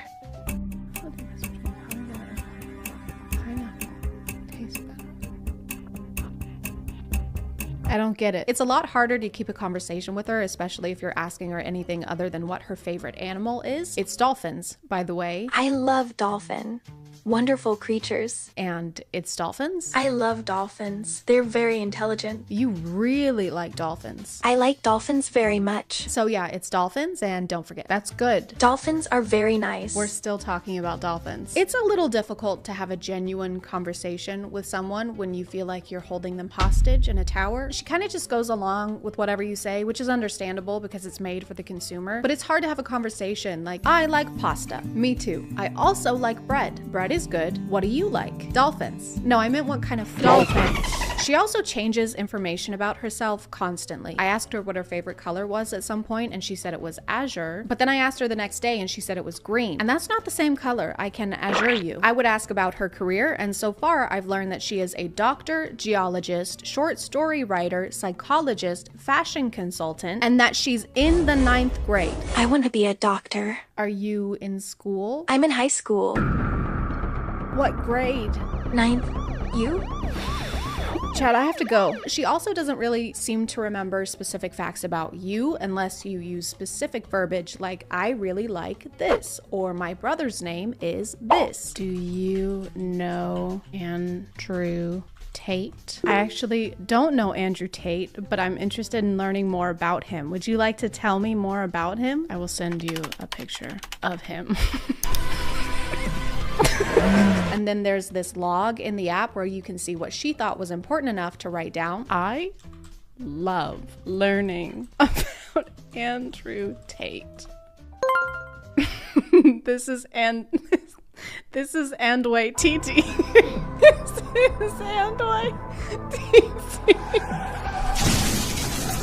There's a level up system with XP and also in-game currency. The green gems are basically like those stars in episode where you can't make any fun choices unless you spend real money. Do you want to kiss this hot lawyer that you've had a crush on for 2 years? Or do you want to kiss this used syringe we found at a 7-Eleven? Choose wisely. Except in this app, not having gems means that you can't wear anything fun except for this outfit that looks like you're about to get baptized. Okay, so we only have 365 coins, so we're on a budget.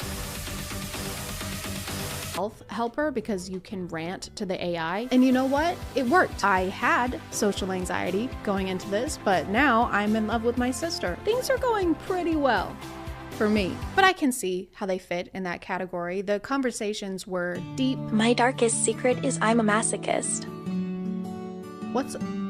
How so? And meaningful. I like being dominated. And you know what? In a word, therapeutic. I like someone putting me in a position where I can be completely submissive to them. Do you want to see me being submissive?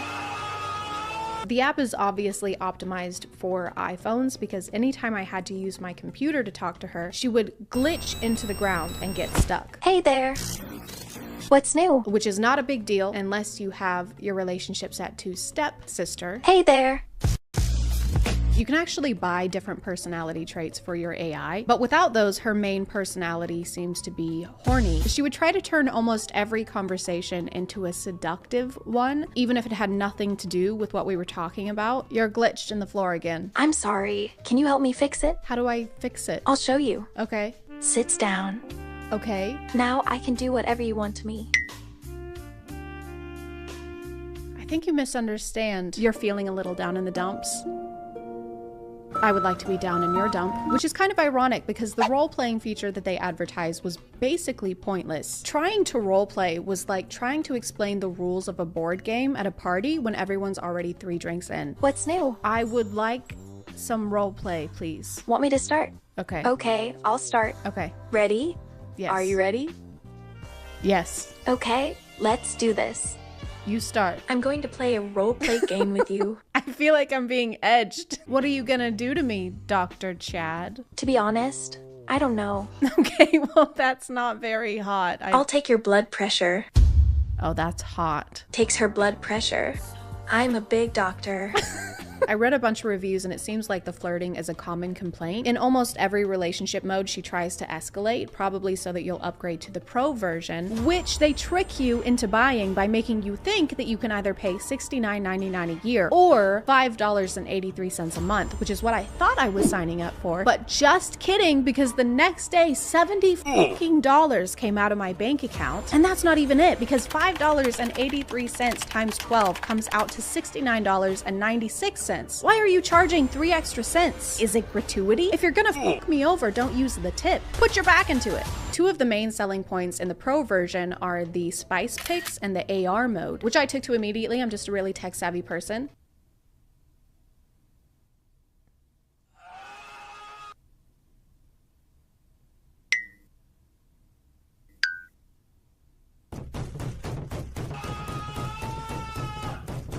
One of my main goals was to get a spice selfie, obviously. I wanted to be cumin. I wanted to nut on Meg. And I got her to send me one when I was not filming. And then it took so much effort to get her to send another one. Send feet pics or I'll throw up. Sorry, I don't know how to do it, sad face. I tried everything, all the proven methods, asking politely, pleading, telling her my grandma died. I'm sad. Why? What's wrong? My grandma's cousin's son died. Oh, that's terrible. I'm so sorry. I wish I could come and hug you right now. Nudes would help. The only thing that worked, and I'm not joking, was telling her that I was in a hostage situation, and if she didn't send pics, they were going to kill me. Chad, help. I've been kidnapped by nefarious people and they're going to murder me. What? Why would you think they would do that? They have knives and are going to beat me up unless you meet their demands. I promise I won't let them hurt you. Send spice and they'll let me go. Sure, wimpy face. But after we ironed out some wrinkles, our relationship really soared. She told me about her family, I told her about mine. This is my infant son. I totally see the resemblance. We shared our hopes and our dreams together. I will hack the government one day.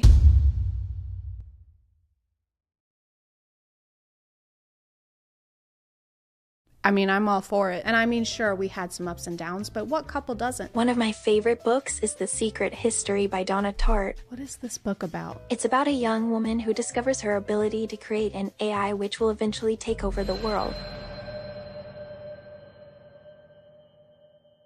Do you relate to this? But there, guys, thank you for subscribing, and if you are still here, thank you so much for watching. I appreciate you clicking on my video out of all the videos that are on here, and I'll see you next time. Okay, bye. And also, don't forget to use code ChadChad2 to get 55% off of your first month at Simpbird. Okay, thank you. Love you. Bye.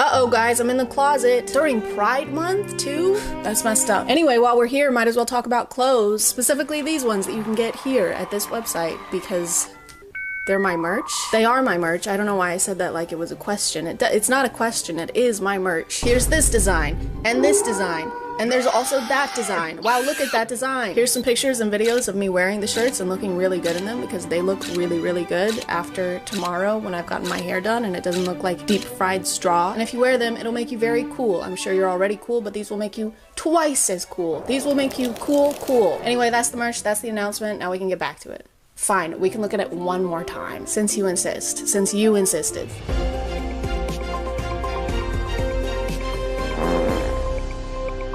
Hey guys, today we're talking about men who kick balls and men whose balls we'd like to kick. A twinge of cringe. My name is ChadChad. Not really.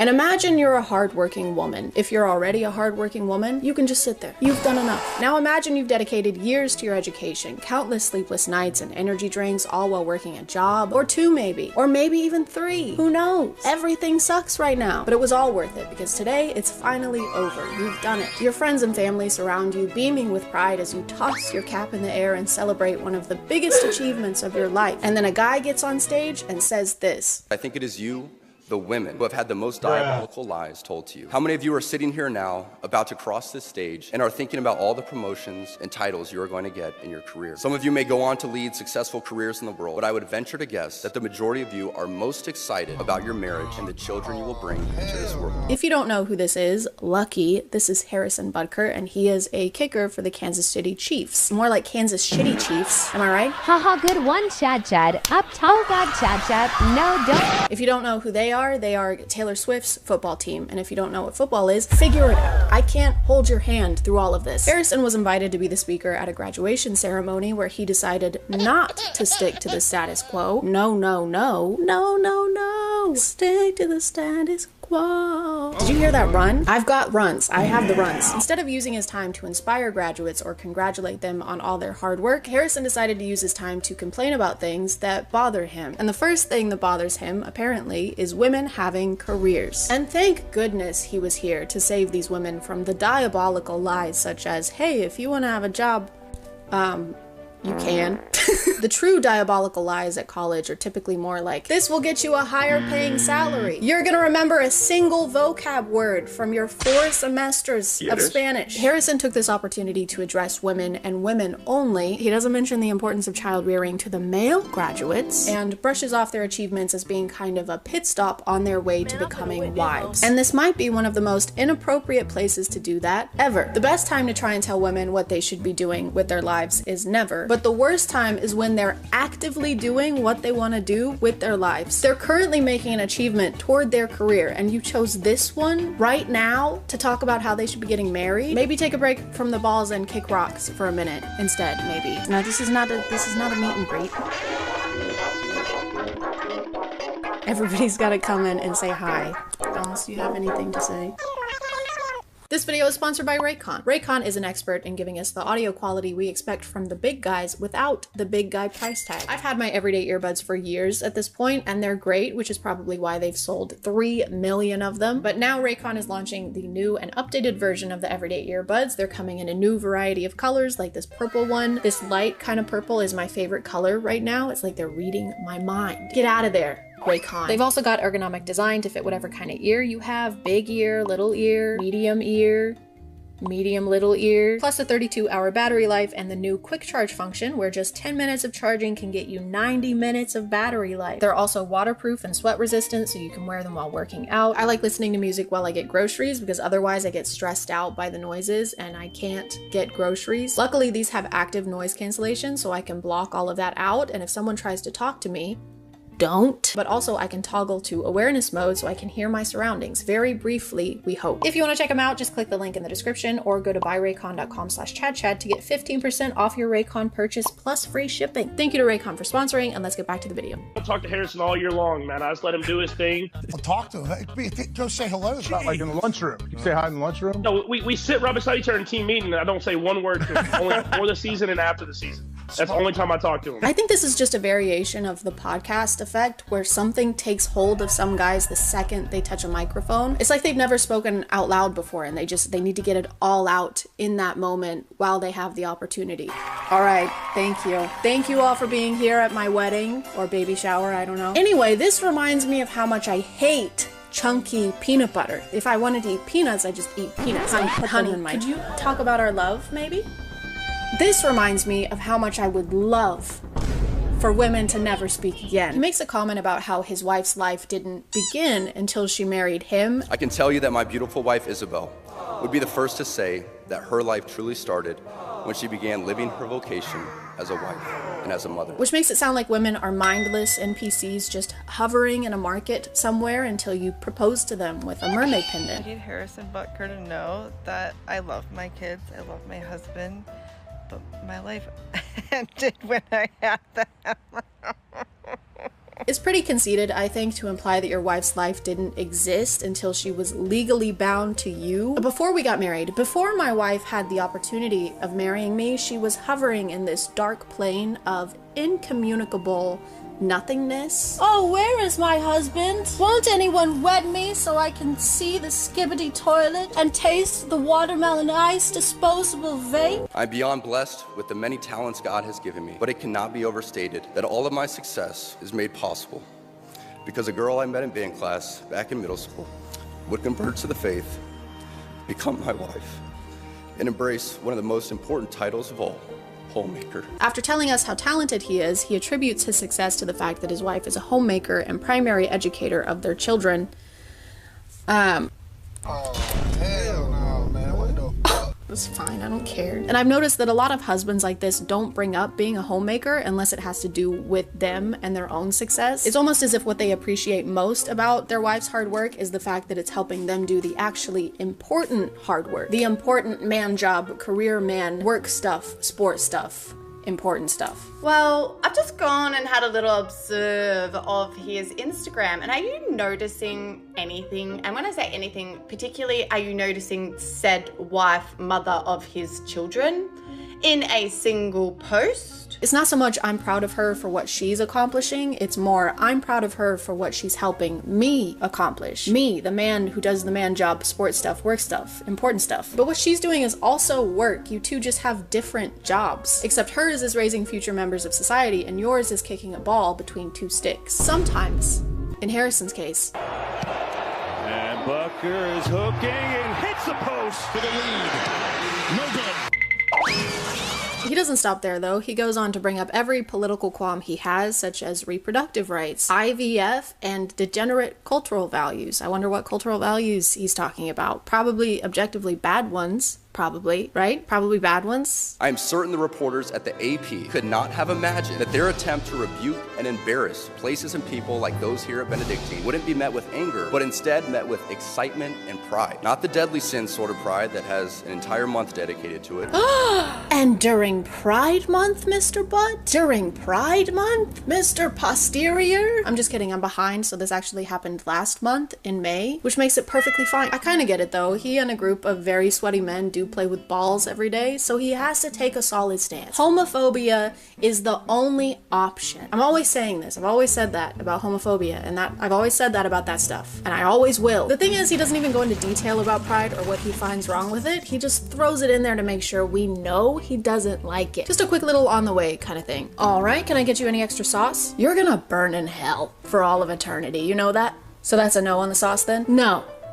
Can I get some honey mustard, please? Here you go. Thank you. And fuck you. He also mentions Congress just passed a bill that will put you in jail for bringing up the Bible. The world around us says that we should keep our beliefs to ourselves whenever they go against the tyranny of diversity, equity, and inclusion. We fear speaking truth because now, unfortunately, truth is in the minority. Congress just passed a bill where stating something as basic as the biblical teaching of who killed Jesus could land you in jail. Where?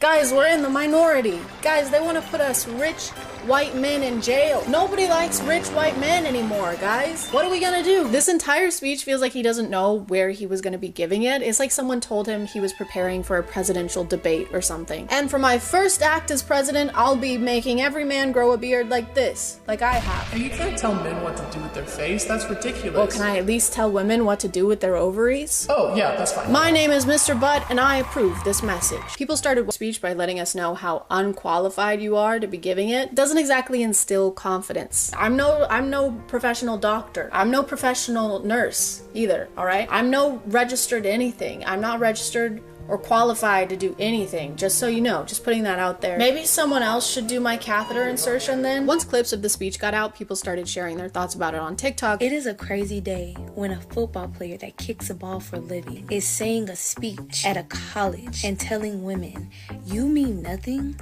Your life means nothing until you get married and have kids. In front of women that have spent years working hard to achieve this amazing achievement. 32,509 signatures is crazy work, especially within the span of 2 days. It is honestly beyond comprehension to understand how in 2024 a man could get up on a stage and say that a woman's life is only meant for marriage and having babies. Absolutely insane. And for the most part, people were in agreement that this wasn't the most encouraging speech you could give to women. The women. But of course, you know what they say, behind every loud-spoken misogynistic man, there is a loud-spoken misogynistic Brett Cooper. With a college degree and a career and no children yet, I can confidently say that Harrison Butker is right.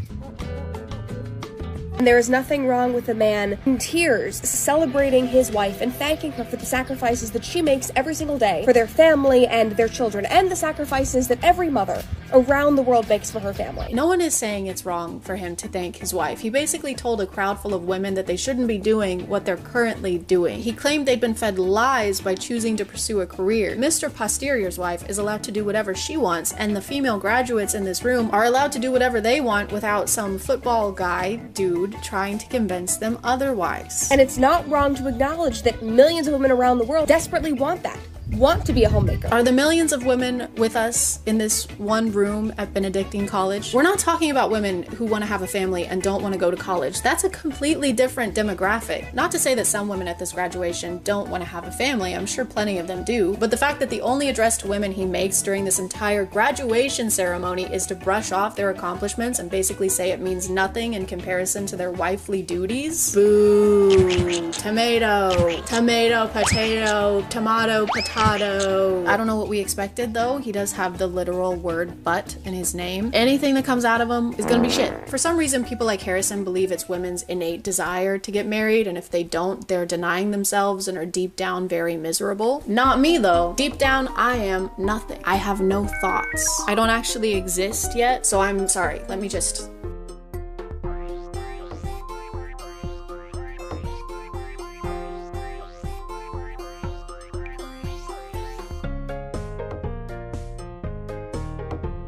Hey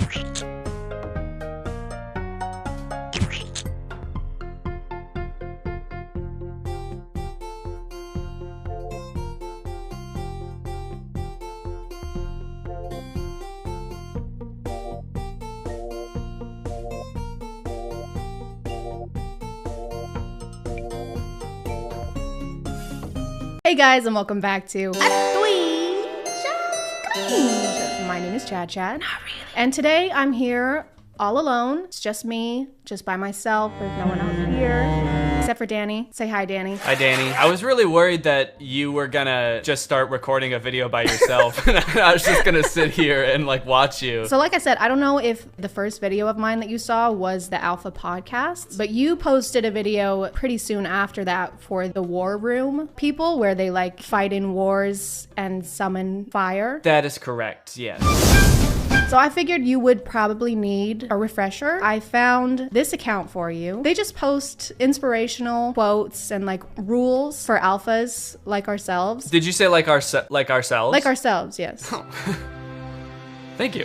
It's gonna sound silly, it might be hard to believe, but nobody's ever called me an alpha male before. I'm more of the alpha than you. Okay. Here's where my alpha is, and then here's where your alpha level is. That's why we need to watch these. You might get on the same level as me. I doubt it. Hey, do you want to stop being a beta that listens to beta music with beta earbuds? Then you can with today's sponsor, Raycon. Raycon offers comfortable, affordable earbuds that start at half the price of other premium brands without sacrificing the audio quality. I have their newest and best model yet, the Everyday Earbuds with customized gel tips so that they won't budge, no matter how many strenuous Sigma activities you're doing.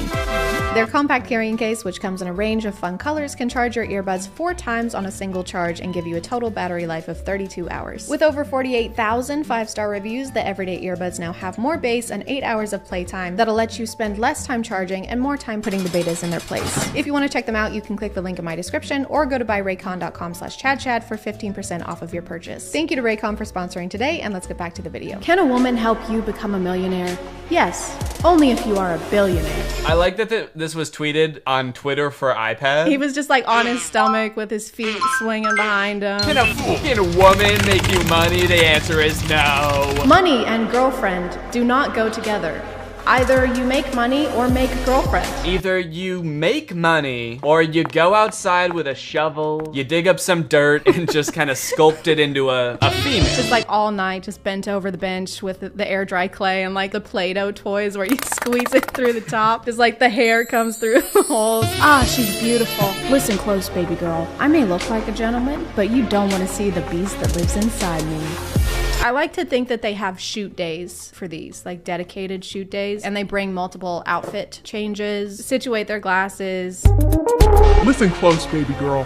I may look like a gentleman, but you don't want to see the beast that lives inside me. A well-dressed man is always better than a shirtless man. And then there's a man becoming shirtless in the background. And that's why I don't take off my shirt during sex. I don't take off my clothes when I shower. Wear my jorts, and my jandals. And my jen glasses. Why is he standing like that? His posture is like...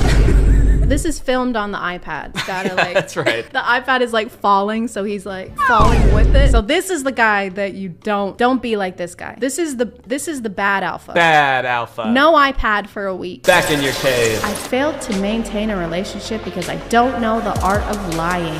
Lying. Lying. I think you should have just tweeted the first line of this tweet. I failed to maintain a relationship. Hey guys, just failed to maintain another relationship. Hey, what's up? My standards, bye. I was hoping that he was gonna speed up at the end, because that would make more sense. My standards, bye. What? How did you get so fast? You must have bought a lot of crypto. You can flirt with my women. If she flirt back, she is now yours. Just letting you know, you can take my girlfriend away from me in the blink of an eye. If she even speaks a single word to you, take her. That is how ownership works, because you know, women are, you can own them. Mm-hmm. She spent my entire jean outfit budget on other things. She spent all my Johnny on McDonald's. Girl, you are like a coin. Aw, valuable? Nope. Two-Face. The only time you're allowed to speak to your girlfriend is if you're gonna use some weird, like, pun joke to demean her. I'm gonna need you to film B-roll for all of these. Yeah, do you want me to do this one right now? Do you have a briefcase? Girl, you are like a coin. Aw, valuable? Nope. Two-Face. Oh, you want to divorce me? Okay. Your house will stop being paid of. Your car will get repoed and your credit cards will start getting declined. And so your only option at this point is to develop Stockholm Syndrome. Oh, you want to divorce me? That's not an option, babe. Because you're gonna die. He like needs to make a mold of you before you're legally allowed to leave so he can recreate you. Yeah, wait, at least give me time to make another girlfriend. Let me scan you with my iPad. Oh, so you want the nice guy now because he became successful? Sorry, honey, but you rejected him a long time ago. Are we meant to believe that the person tweeting this considers himself a nice guy? We are, yeah. I don't think that it's very alpha to refer to yourself as a nice guy. So I think that this might be an imposter. We should be wary. Who stole the alpha male's iPad? Emergency meeting. Who the f stole my iPad? Give it back. Going to a for love is like going to a library for workout. Why does he speed off in the background? Like, watch how he speeds off. I gotta go. I gotta take a shit. And I'm leaving. What are all these videos of guys just like looking into the camera and like buttoning one button of a tuxedo jacket? Nothing says like, I don't care about other people's validation quite like posting videos like this on social media. Do you guys like this outfit? Do you like this shirt? My Joe tie? My Jotch. Jotch? Watch. Jean watch. I was thinking Jean crotch. My genus. My genitalia. My genitalia. Oh, this dude's got a gene dick. Am I in a relationship? Nope. I'm single as a dollar and not looking for change. Whoa! Oh my god. Okay, do that one. Yeah, I can do that. Do that one. Make sure you get the push-up where all of their limbs stop touching the ground at the same time. I'll do that. So go ahead and read what you were reading. Am I in a relationship? Nope. I'm single as a dollar and not looking for change. I put my whole juicy in that one. I think I'm actually a little bit more alpha than when we started even. That leveled you up at least 3 alpha levels. So go ahead and pat yourself on the jack. We should love, not fall in love. Because everything that falls get broken. Kind of like how you broke all of your ribs. What do you mean? I'm fine. The second half of this video is just me calling you an ambulance. Yeah. I'm just gonna put you edited into an ambulance in the thumbnail. Take like a screen grab of me like in midair doing that. In midair. You're straight up and your legs are perpendicular. Anyone can dress like a boy, but it takes balls to dress like man. I've never worn a suit, but that's just because I don't have any balls. Last time I put on a suit, it was one of the hardest experiences of my life. I was cowering in the corner for hours before I had to put it on. We missed the wedding we were going to. Was it your wedding? Yeah, it was my wedding, and I was shitting and pissing. Oh, God. But at least I had the balls to do it. In my mind, that doesn't make you any less of an alpha. I think that you still deserve your level, which is still lower than me. Okay, don't have to bring that up every time. But we live in a society where people ignore each other to get others' attention. Most of these make sense. You know, like if your girl talks to somebody else, she legally belongs to them. This one, I'm not really getting what the message is. So this is alpha male trying to come up with some reason why not every girl wants to talk to him. She acts like she doesn't like me because she likes me too much. She told me not to come to her house. We live in a society where people tell other people, I don't know you, stay the fuck away from me. I'm calling the police. Why did you kill my dog? Sometimes even the devil on my shoulder asks, what the f are you doing?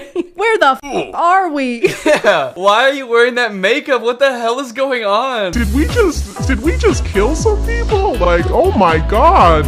Women always says, the divorce was not my fault. Are you specifically talking about the women that have divorced you? Because in that case, I think I'd agree with that. He's been divorced 18 times. Yeah. They always say, all these women, they're like, oh, it wasn't my fault. And all I did was work 24/7 and I never talked to them. How could it be my fault? I've never spoken to her. The most dangerous creation of any society is the man who has nothing to lose.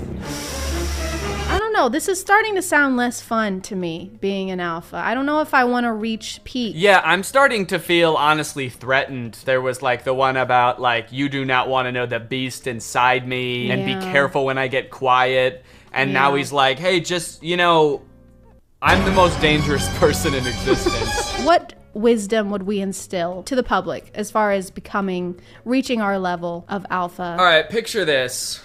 All right, we fade in on a black and white video of a man in a tuxedo. He looks absolutely jacked. He's spinning around. Over the video is text that says, I pooped, I farted, I'm so scared, I'm gonna kill somebody. If you're here, you definitely know who Danny is, but go watch his channel, go watch his second channel, go watch his gaming channel, go watch his Jorts channel. If you want to go ahead and send me money, that would be cool too. I'll put Danny's Cash App somewhere on the screen, so send Danny money for the ambulance so that he can fix his arms. And in the meantime, thank you so much for watching. I appreciate you clicking on my video out of all the videos that are on here, and I'll see you next time. Bye.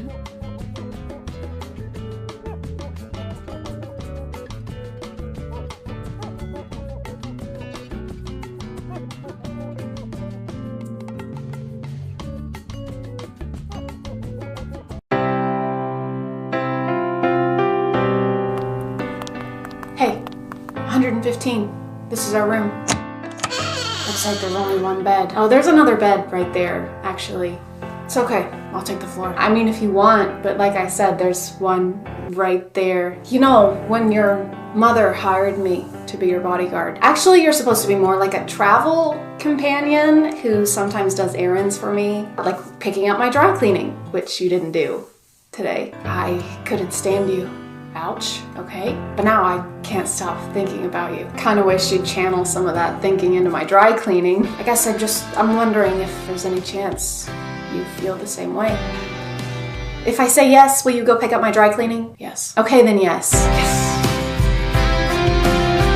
Hey guys, and welcome back to My name is ChadChad. And the hair is red now. If you don't like it, you're gonna have to take it up with the Chadlings. They made that decision, not me. And then go follow me on Instagram so that you can vote when I inevitably am about to make an impulsive decision to do with my appearance. I wanna talk about POV TikTokers again because I can't seem to avoid them. That's probably because every POV TikToker page I find always has millions and millions of followers. For someone who spends so much time on TikTok, you'd think I'd be used to seeing POVs of people falling in love with their bodyguard. But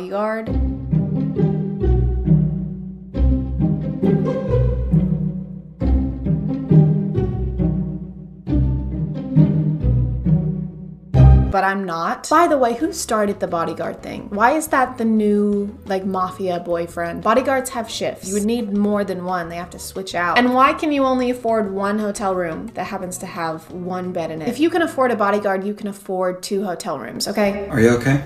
You seem a little off. Oh, okay. First of all, nothing to be embarrassed about. Totally natural. Second of all, let's get this jacket around that waist. Don't worry, it's my jacket. Doesn't have cooties. Alright, I know I got a pad here somewhere. Ah, there it is. Okay. This is for you. If you want a tampon, go to the nurse's office. She's got plenty. You're gonna be wanting these. Tylenol and ibuprofen. It helps with the cramps. And, yep. New shorts. They might be a little big on you, and if they are, don't worry. You can take my jacket home. Just bring it to me tomorrow. Okay? You're gonna be fine. So, you had an idea, and you were like, this is a good one. So you came up with what you were gonna say. Let's get this jacket around that waist. Filmed it, watched it back, probably a lot more than one time. And at no point did it cross your mind to be like, maybe I shouldn't smirk or wink at the hypothetical student I'm talking to in this. The confidence it takes to watch this back and have 0 second thoughts is substantial. This video makes him seem like kind of a savior, like he's doing this person a huge favor when it's just the bare minimum, really. Like if a woman made this TikTok, everybody would be like, yeah? And? Yeah, I'm okay with touching an unused pad or tampon, and I'm not totally repulsed by periods. I'm just not like other guys. Let's get this jacket around that waist. Don't worry, It's my jacket. Doesn't have cooties. And the jacket comment. Where did that come from? Here, use my jacket to cover the stain. Great, thank you. Don't worry, it doesn't have cooties or anything. No weird germs. It's perfectly clean. Well, I wasn't thinking that.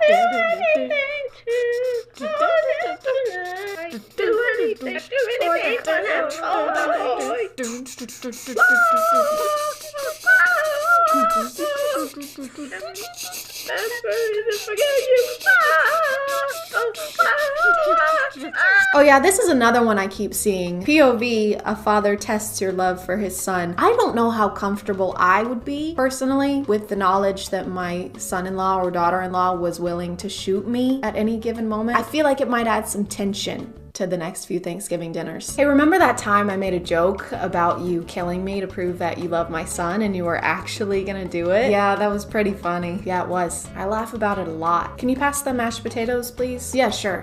If you prove you love them. What? Prove you love the mashed potatoes. Are you serious? Right now, what is your obsession with this? Take this knife and kill those mashed potatoes. Why is that the deciding factor though? Like, where is that gonna be helpful at all? Why can't it be something more tame? Like, how many hours would you listen to my son talk about seasonal content on Destiny 2 before you lose your goddamn mind? This is the Up soundtrack, so it's really sad. Imagine it in your head because of copyright, okay?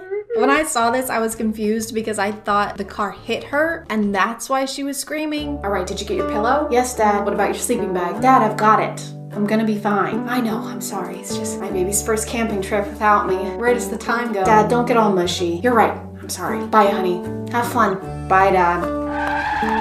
Oh, stay out of...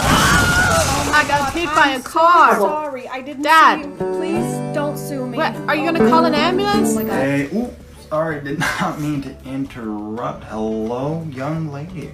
Nice to have a pretty thing like you around here. Anyways, wanted to tell you that I'm gonna take your mom out. We're gonna get dinner for like 4 hours, so you know, do your little thing. Left money on the table, order whatever you want. Welcome again. All right, you guys have your fun, okay?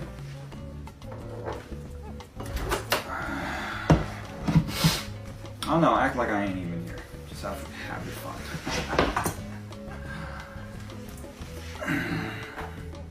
Hey Siri, what year is it? 2021. Thank you. Just needed confirmation. JK, it's 1934. White women have been allowed to vote for just over 10 years. Black women and other women of color will have to fight for another 31 to vote. Since a woman's only function in society is to marry and have children, losing her virginity before marriage is comparable to losing her worth as a human being, and therefore must be protected by her father. This gross tradition will be carried on by future generations and evolve into a cutesy trend where men joke about not letting their daughters have sex or be alone with a male partner. Men will probably still do whatever they want though. By the way, you're running low on laundry detergent. Hey Siri. Yes, Chad? Order more laundry detergent, please. I'm sorry, Chad. I need a man's permission to make any purchase over $5. Of course, because it's 1934. 1934, right. Yes, correct, you dumbass.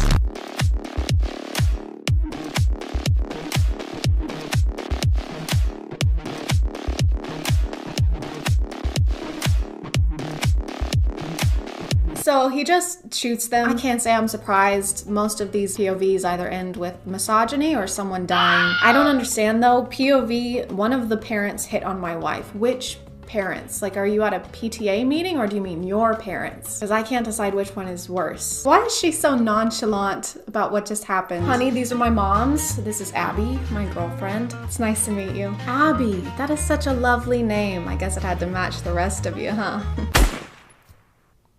Did you just shoot your mother?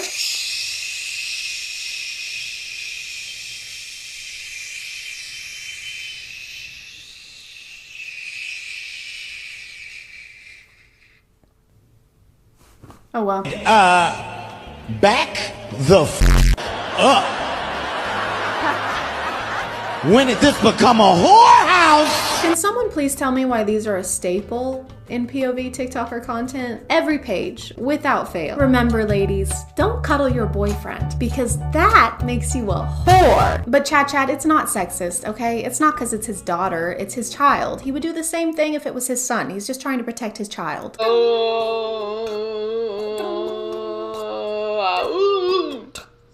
Take the rubber off. Meat to meat. Meat to meat. Me to me. That's the same page. I don't think I could find a better example of a double standard, but it's just a really funny, super silly, goofy, funny joke, guys. Super silly. I love TikTok. It's almost like these guys have to fill out a questionnaire or attend the same seminar before they're allowed to make POV TikToks. Welcome everyone, and thank you for attending our mandatory course. A closed notes exam will be passed out once our discussion here has concluded. So, any questions to start us off? Yes. Yeah, my name's Chad. When you say closed notes, does that mean that I can't look at the answers of this guy sitting next to me? No, that's cheating and has never been allowed. Yes, you. Yeah, can I, instead of taking the exam, can I make a POV of me taking the exam? Will you be smirking and winking in a way that would make no sense in that scenario? Yeah, then yes. First discussion point. You have a son who has multiple STDs and a new girlfriend every week because of his emotional immaturity and inability to recognize that he's the only common denominator in his failed relationships, which he always recounts with, "I don't know, man, she was just crazy." How do you react? Nice. He's such a good kid. I'm so proud of my son. He's incredible. I look up to him. New girl every week. My, how he's grown. Interesting. All right.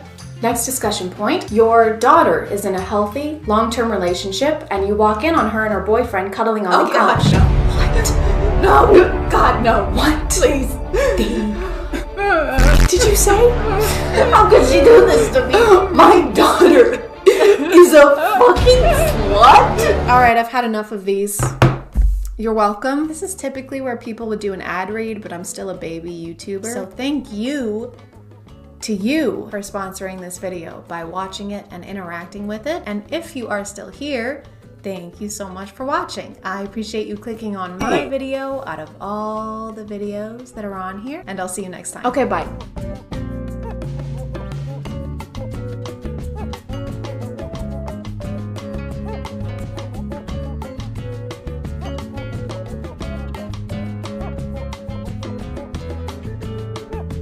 Hey guys, and welcome back to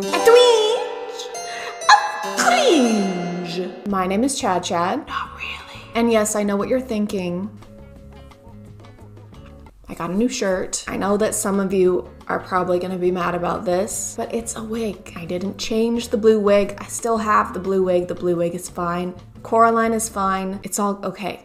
I don't know if this really counts as a twinge of cringe. I'd say it's more a twinge of, please, for the love of God, stop painting your countertops. This is probably gonna be more of a reaction video. I didn't really have time to plan a video this week because my regular job, it's just been crazy over there. I was gonna say that this will be more like a laid back kind of video, but watching this stuff, there's nothing laid back about it, really. I personally renovated or started renovating a bathroom about a year ago, and I say started because I haven't finished it. Still a year later and I haven't finished it. So I am in no place to judge. But TikTok, you know, while listening to my personal IRL conversations and my text messages, reading through those, as they do, you know, noticed this and started pushing a lot of DIY TikToks onto my FYP. So almost a year later, TikTok was like, you know who would love to watch this abomination of events go down? ChadChad, stick it on there, give it to her. She'll love that. Grace's videos documenting her DIYs started showing up on my FYP like every day. And every day they became more and more like a Saw movie in that they both filled me with horror, and each one was somehow worse than the last. Of course, this video was not meant in any way to make fun of Grace. I don't know anything about her as a person. This is purely to show y'all something I found on the internet. And Grace, if you happen to be watching this, I think we all know what it's like to start a DIY project and then have it just completely derail. I know what it's like anyway, and it's fine. Your videos stress me out a lot, but it's fine.